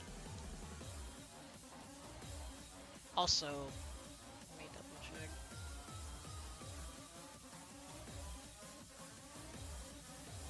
Yeah, it was just H, right?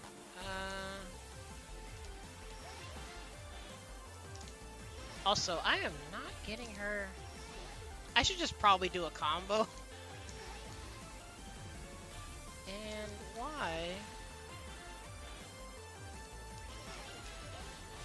There we go.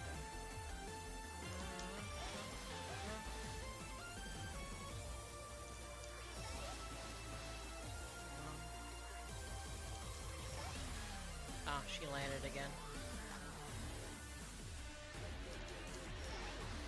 Oh, that was actually really low.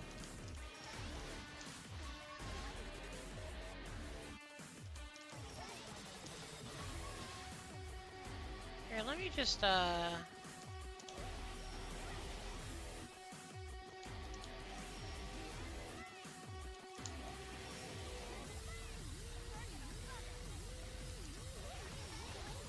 Oh, that actually worked. Hold on. See, there she was able to fall out.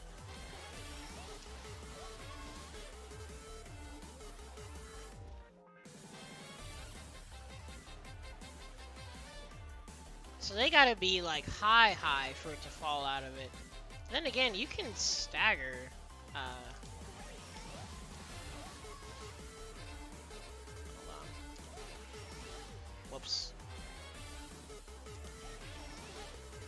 Okay, I'm trying to stagger it too much. Actually, that was just a straight up conversion. But there you go. A little consistency buff at least. Sorry, I'm not a Djeeta player. Zooey. Also, let me set up stop jumping. In order to load the difficulty of managing Zooey's Dragon Gauge, Heavy Breath, and Sweeping Beams. Oh, on top of that, the last has been increased. So in general, they're just helping people keep the gauge from going down. Again, I'm not a Zooey player, so I can't speak on how difficult her meter management was, but I think we moved past that initial stage of when like Zooey first came out, and everyone was like super getting bullied by her dragon setting and stuff. I think people understand how the character works now, so like making the meter management a bit easier probably won't like make the character too egregious. Spinning Slash was hard to use during the ground and neutral game travel distances. Oh, hold on, let me check that out in training mode. Zooey. Oh, this is switching.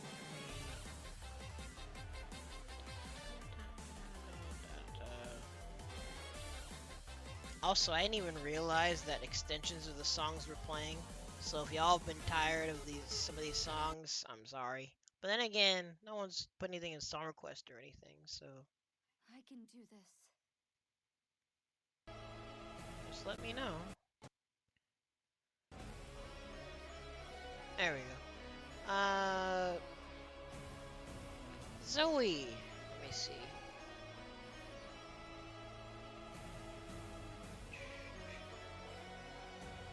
So now reach the tip of far. Oh. So it's about. Oh. She does go further. Whoa. Also, when did I get this Zooey color? This Zooey color is sick. Holy cow. But yeah, that goes pretty far. Actually, did medium always hop up that much? Jeez. Is that even the right special? Maybe it's just a placebo effect there. Let me double check.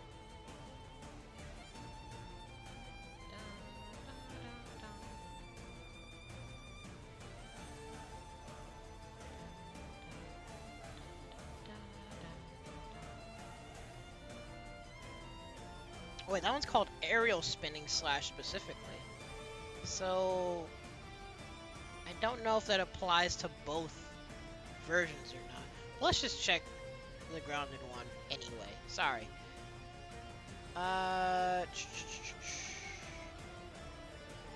Bisection startup has also been made faster, so it will now connect from spinning slash. Yeah, bisection is one of the follow-ups. That's the launch follow-up. It's usually used in combos.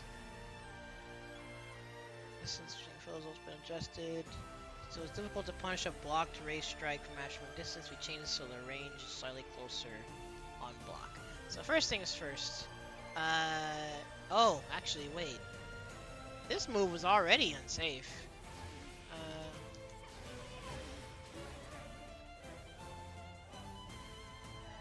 Reduce the knockback.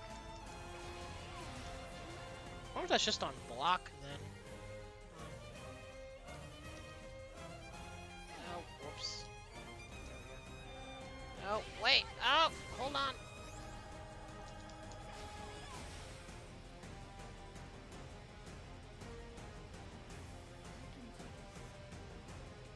Huh. Is that much? I guess it's closer.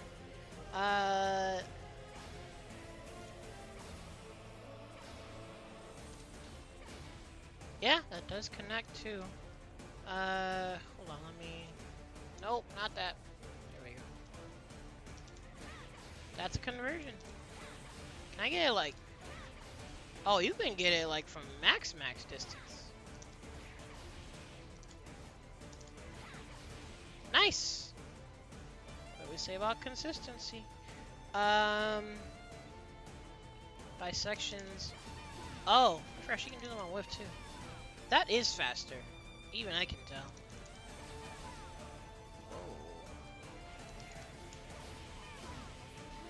Cool.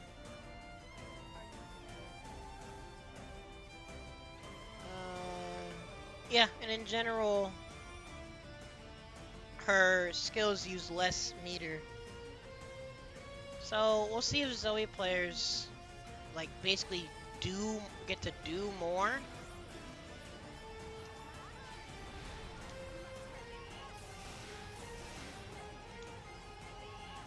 Yeah, actually, yeah, I didn't even run out the bar. Huh. Okay. Next, Belial. Only bug fixes. I mean, he's a character that's already been adjusted anyway.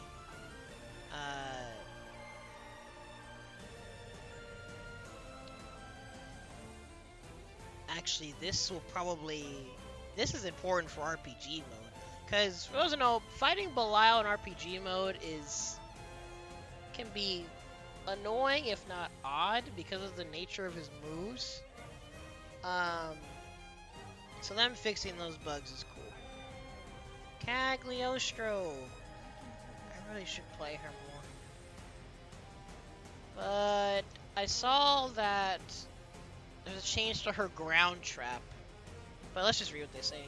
Manhattan has been made more difficult to break. Only low-hitting attacks, such as crouching light or crouching U, can remove it.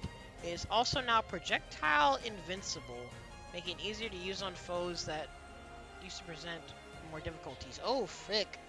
So, yeah, one of Cag's weaknesses before was that,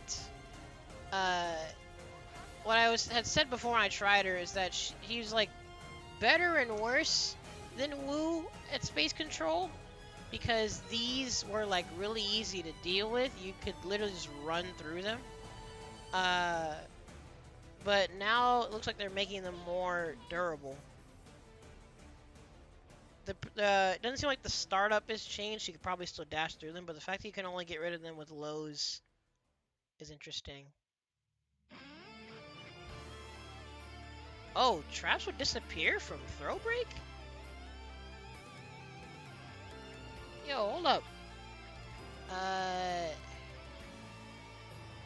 So let me see how I'll record this. Let's do that. Oh, frick. Yeah, so the traps do not go away from throw break. Cool. Sorry, I'm getting ahead of myself because the trap was the main, like, thing that I, like, always try to practice in lab with her. Trap distance on spare body has been increased. Wrong character. Oh! Whoa. Hold up. That's half screen. Dang. Whoa! It's far. Top of that, in order to improve the mid-range game, Far M, Far H have been strengthened. The hurt box for those attacks are large compared to other pokes, but reduced. You made her pokes even better? Then again, she's not someone that converts super hard from pokes, at least in max range. Max range you can't convert unless you EX. But hey, a buff's a buff. We adjusted for H's active frames. When canceled at any time other than the third hit, it would not connect depending on the timing. It's been adjusted to ensure it combos more consistently. What were we talking about?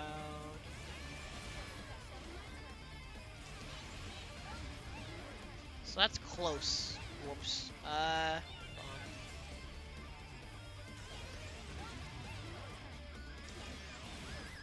Yep.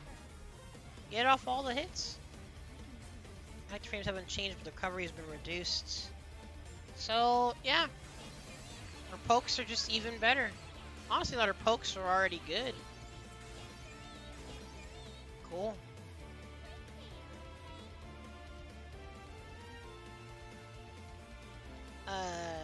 Mehen is the trap, right? Pretty sure it is. Yeah. Reduce the upper hitbox. Oh! So does that mean it'll go off when... Actually, is it me or is that a bit higher off the ground than it used to be? Huh. And they just straight up can't be removed by projectiles. Nice. And the Metera one, I gotta work on my TKs on hitbox for Cag. Because then how am I supposed to do the loops? Darn. I'll work on it eventually. But hit stop on block. Blocking Metera one probably makes it easier to assess the situation. So buffs for Cag. Cool. Depending on who you ask, she seemed like it was considered an underwhelming character. So I guess we'll see if more people do stuff with her. Yuel. Oh, they adjusted the dive kick? What the frick?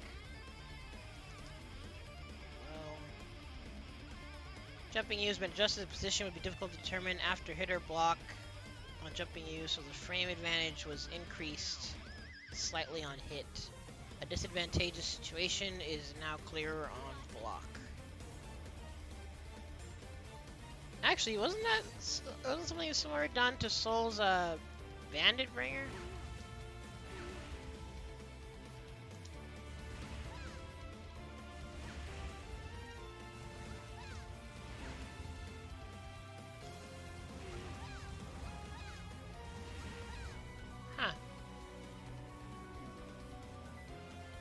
Just like back at the last hit, the distance is farther on hit and closer on block. So basically they want to make sure that it's apparent that it's your turn when it hits, and it's well, actually, is it punishable on block? I don't think it ever was punishable on block, but it's probably obviously more negative. But aside from that, she didn't really get any changes either. I'd have to see if she was getting played more recently. But either way, she's another character that has a nice, solid toolkit. Anre, getting close to the end here. Anre is another character that I really wanted to play more. I've said, like, this game's given me a secondary crisis, dude. Cag, Metera, and Anre are all characters that I really like alongside Narmaya. When Anre used Arm the Bastion to successfully parry foes' attacks, he had trouble differentiating between a single or multi-hit. So now he can immediately block. Oh, so parrying just turns him to neutral, straight up. To this change, Anre no longer has to worry about whether a foe's attack is a single or multi-hitting. Block for instant and punish immediately after. This covers multi-hitting attacks by allowing continuous blocks, allowing for punishment to single hit attacks. So it's more like conventional parry, really. You also notice that when Ruination, which move is that?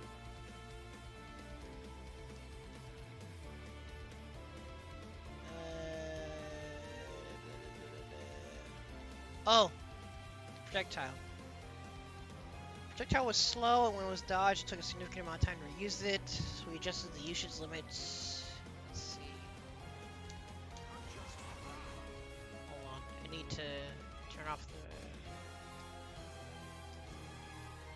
Whoops. There we go. Nope, nope, stop.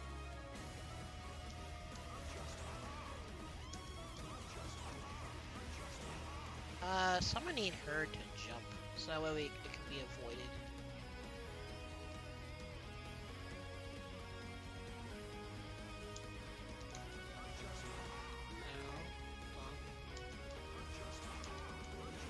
This is gonna be kind of hard to time.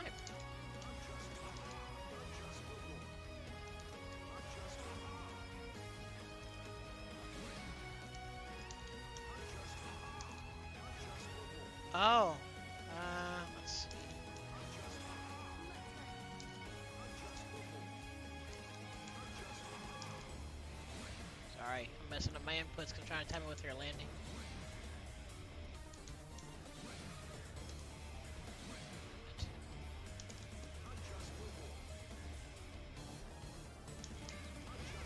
Dang. Testing this by herself is proving to be difficult for me.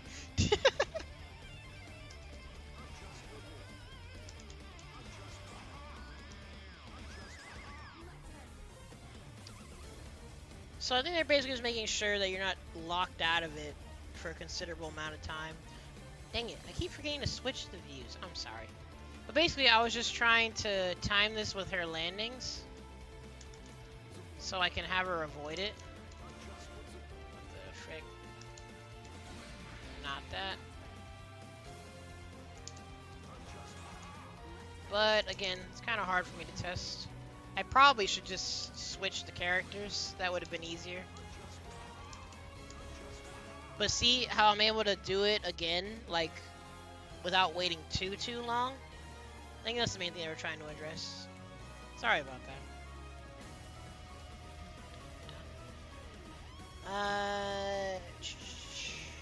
Also notice that his main attack, farce, sending H, place him at a distance, made him difficult for moves to connect. Yeah, so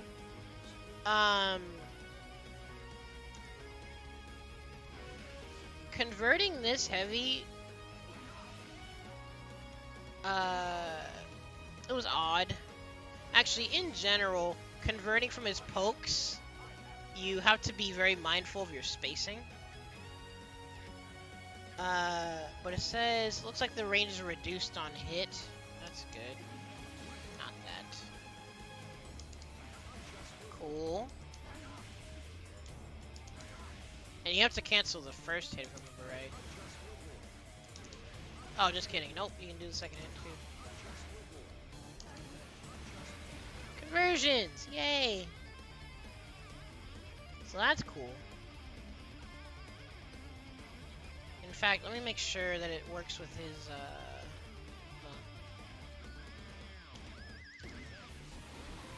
Nice, yeah. Oh, not at max range, but you could do the light one probably. Consistency. 1000 Spear Void was open to trade with projectiles, so increased invincibility and made its usability more viable.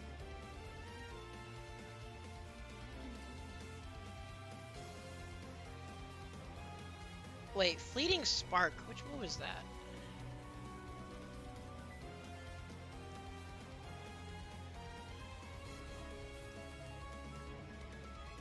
Oh, the charge parry.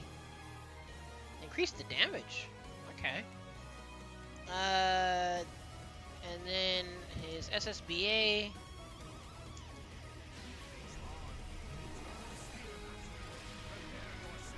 I'm pretty sure that's 1000 Spear Void. Gosh dang it. There we go. Yep.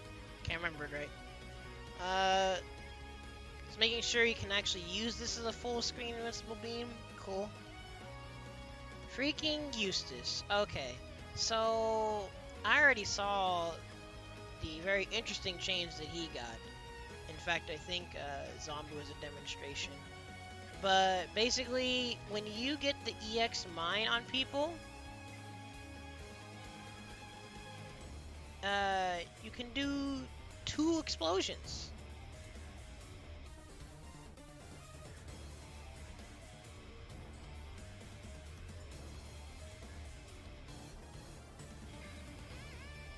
Dang, so they really let you double tap people. That's honestly pretty sick. So I've already seen on Twitter, like, aside from this clip, there's others. He gets some interesting conversions, so it just makes the move even better. That's actually funny that they do address that it was originally a bug, but they're just like, you know what? Well, we'll keep it. So that's how you know they're not trying to kill all the fun. And dang, they actually had to implement anti-cheating mechanics in a game like this. That's hilarious. But that's all the notes. again, maybe it's just the crowd that I'm in, and having not been as competitively engaged in the game, I don't have much people to discuss like the overall implications of changes like this. So I'm kind of just like we had said, we're just stuck in a situation of subjectivity where if you feel like the changes were bad and or necessary, then it is what it is. I like at least with this patch, they did give their purpose for at least most things.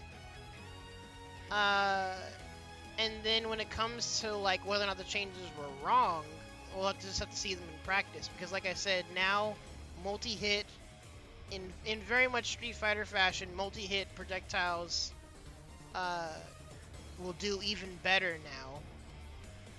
Some characters that had gotten their EX fireballs adjusted before, like Cat and Gran, you're gonna see them getting like wild, like weird conversions in Fireball Wars, which will be cool depending on who you play.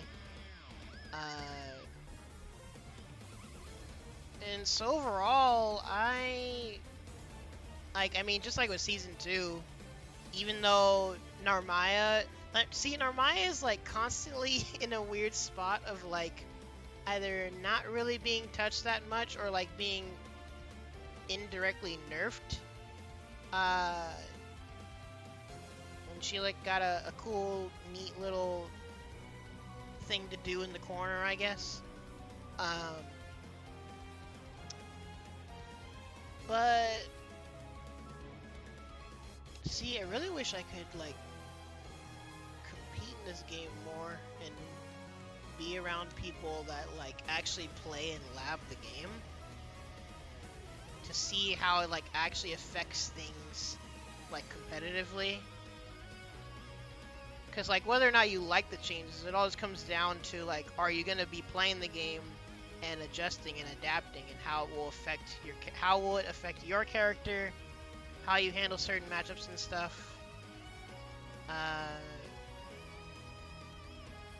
Like with Charlotta, I'm gonna need to adjust my notes in how I handle pressure. So we'll just have to see. Overall though, like I've said, I have respect for when the devs like address consistency and intention with moves. Yo, howdy. Yeah, I'm in Cali. The main reason I haven't been competitively active in this game though is because I only have it on PS4, and for when it came to PC, I had been sad that I kept missing the sales, but then a sale finally came, and I decided to pass it up because I figured I would want to just start trying to play this game locally. But, well, actually, not just that, but also with like Lumina coming around the corner, I'm actually playing Strive a bit more with friends, and I really want to like continue, well, I want to make sure that I stay sharp in Samsho. Like, overall, I just didn't know if I was going to, like, stay competitively active in Granblue. But again, like I've said, like, I'm just in an unfortunate situation where I am, I need to go to SoCal, basically, to play offline. At least play offline with people who care, I should say. Aside from the homie Master Reginald in NorCal. Which, again, I just need to see what I can make it out to. But yes, please, I'd still like to join the Discord, because I've still wanted to like stay tuned into Granblue. It's still one of my favorite games. So like I've still wanted to like stay knowledgeable and understand the game. It's just unfortunate, like where we've come to be, where competing this game isn't how it used to be. Because like I'm in SenCal, and people, like when it initially came out, people were like liking this game a good amount. I was trying to not keep losing to Euel and getting command grab because we play Ladiva. But when it comes to Sencal, the interest in this game is basically at 0, and I know that in Cali, it's sprinkled in parts of NorCal and SoCal. And if I have the opportunities to stay engaged in the scene, it'd be nice at least. How do I? Okay, there we go. Sorry, I clicked the invite and I'm trying to check the rules and stuff. No explicit content, so there. Guess I'm not gonna get my Narmaya fan art in this Discord. Oh well. I'm just kidding, man. Character roles.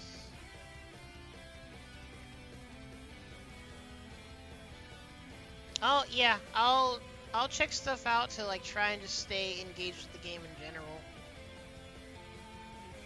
But I guess before I get too distracted, I'll go through the roles and stuff in a bit. But I appreciate you inviting me to it. Overall, people can probably figure, just because the kind of guy that I am when it comes to like game changes and trying to look at things from the back end and the front end. Overall, like just like with Season 2, actually I can't say I like this patch as much as Season 2 because I feel like Season 2, it just put the game in a better spot overall. I think it's still too early to say whether or not this patch puts the game in a better spot. But then again, like it's the same theme again of like consistency and quality of life stuff for some characters that honestly probably needed it. And like, can you really say that's a bad thing? And that was like the weird and scary part of it.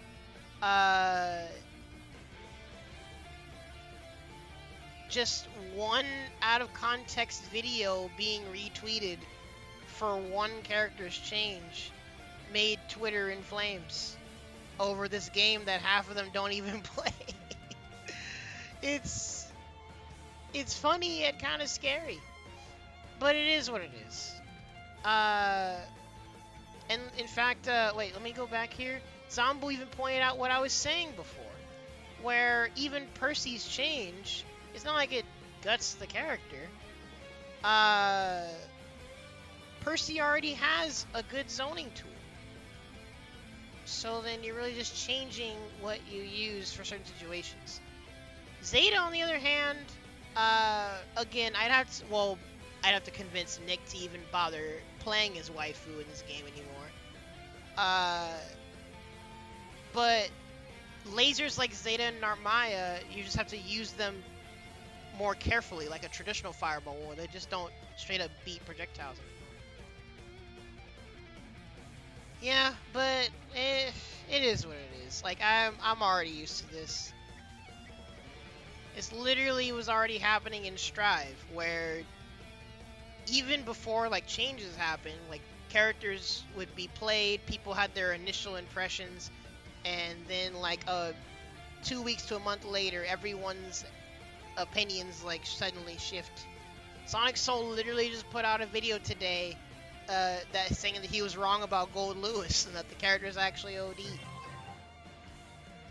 know, thanks for the follow. But I can understand if my homie Nick would consider Zeta less fun, because he did make a point that with her change to laser, and I don't think the pogo changes really messed with the character at all, because even from what I tried, Zeta, like, there's still layers to like Zeta pogo shenanigans. And I don't know if the laser for Zeta was like a super defining part of her character.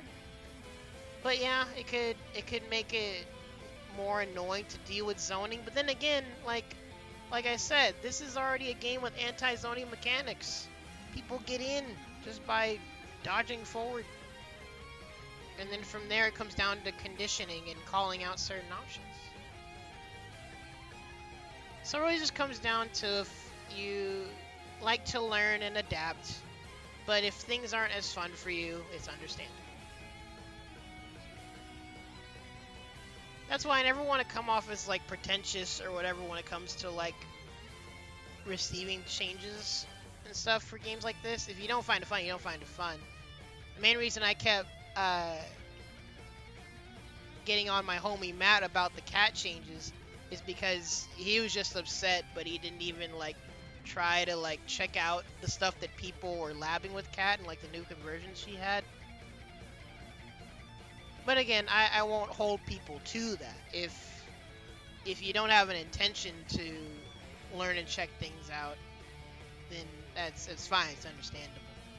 But y'all know me. I'm all about like learning and understanding things. The main thing that helps me still try to have fun with fighting games, and something that I'm trying to maintain is having fun learning and like just having general comprehension with my waifus or the characters that I play in general.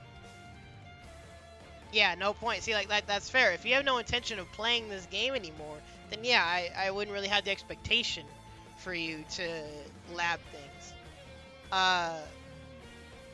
A prime example is some of the Metera players when Season 2 happened. That was the weird thing to me, that some of the Metera players, they were upset about the changes. But if you're that much of a Metera enthusiast, you're going to lab the character and you're going to figure things out anyway, which that's actually what happened. The people that actually did stick to Metera, they actually adapted to the reworks and found out she still has like good conversions and stuff.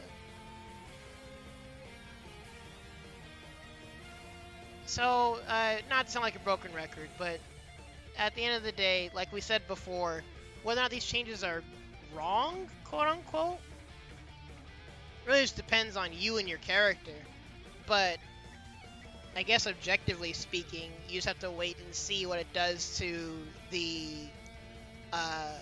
life of the game. The people that play the game, are they genuinely going to stop now, or are they people just like in the beginning of Season 2, they're going to roll with the changes and continue to play the game that they love? Because actually this patch is just like before, that some characters just got nice quality of life stuff, which makes me wonder if, in fact, by the way, side note, I take back what I tweeted with Master Reginald, because with the crazy reaction to this, I was wondering if this was basically like Dragon Ball, where they're doing like one big send-off F-it patch and making the game wacky. But no, people were freaking out over one character's change. So, like, this actually makes me wonder if there actually will be more wild changes or revisions when Vera comes. And that's 3 months from now. They said patch in some fun. Well, it depends on what you consider fun. And if what you consider fun doesn't align with this game's intention, then the game's not for you. I guess that's really what it is. Because like we said, at this point, this game, no memes, is like the closest thing to actual anime Street Fighter. It's a niche, but to me, respectable middle ground. And the people that play it right now are the main people that just like what the game has to offer, or you're just a straight up Granblue fan. Which, to each their own either way. Howdy, Brandon. No, this is not Dragon Ball. I just got finished going through all the patch notes. As someone that actually took the time to go through and read the notes and think about the implications as a whole, this patch wasn't even as wild and crazy as it seemed to be. Yeah, like this, people know me, they know why I like this game and I like Sam's show. I have a high respect and appreciation for simplicity while maintaining depth and having a design that's inherently accessible. And I like my footsies. So obviously that's why I like the game.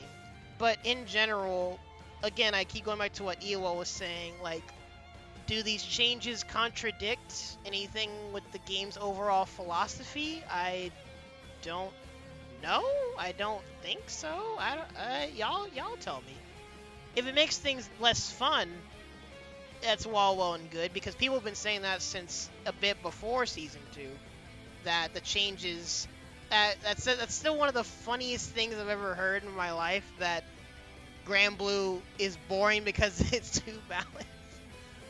Paraphrasing a little bit, but that's basically what people have said. Which again, if it's not your cup of tea, it is what it is. But it's just funny.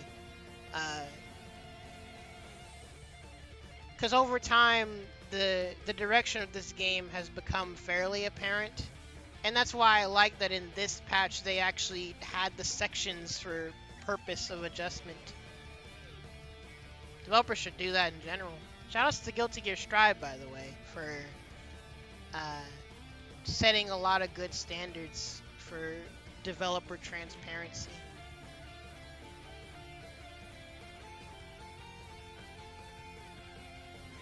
But see, this is the part where I would think that I would like give my overall thoughts, which I guess I kind of did, but at the same time, that's kind of contradictory, because like we really just need to wait and see how this affects what people do with their characters. But as for me, Narmaya's nerfed. I guess it's technically a net nerf. Oh, did they? Because in previous patch notes, I don't remember there being explanation sections. Maybe it was just because it was just the sources that I was looking at. I don't know. But if they've had the explanations, then that's really good. It's really good when developers can be transparent and you're not like wondering and guessing why things are the way they are.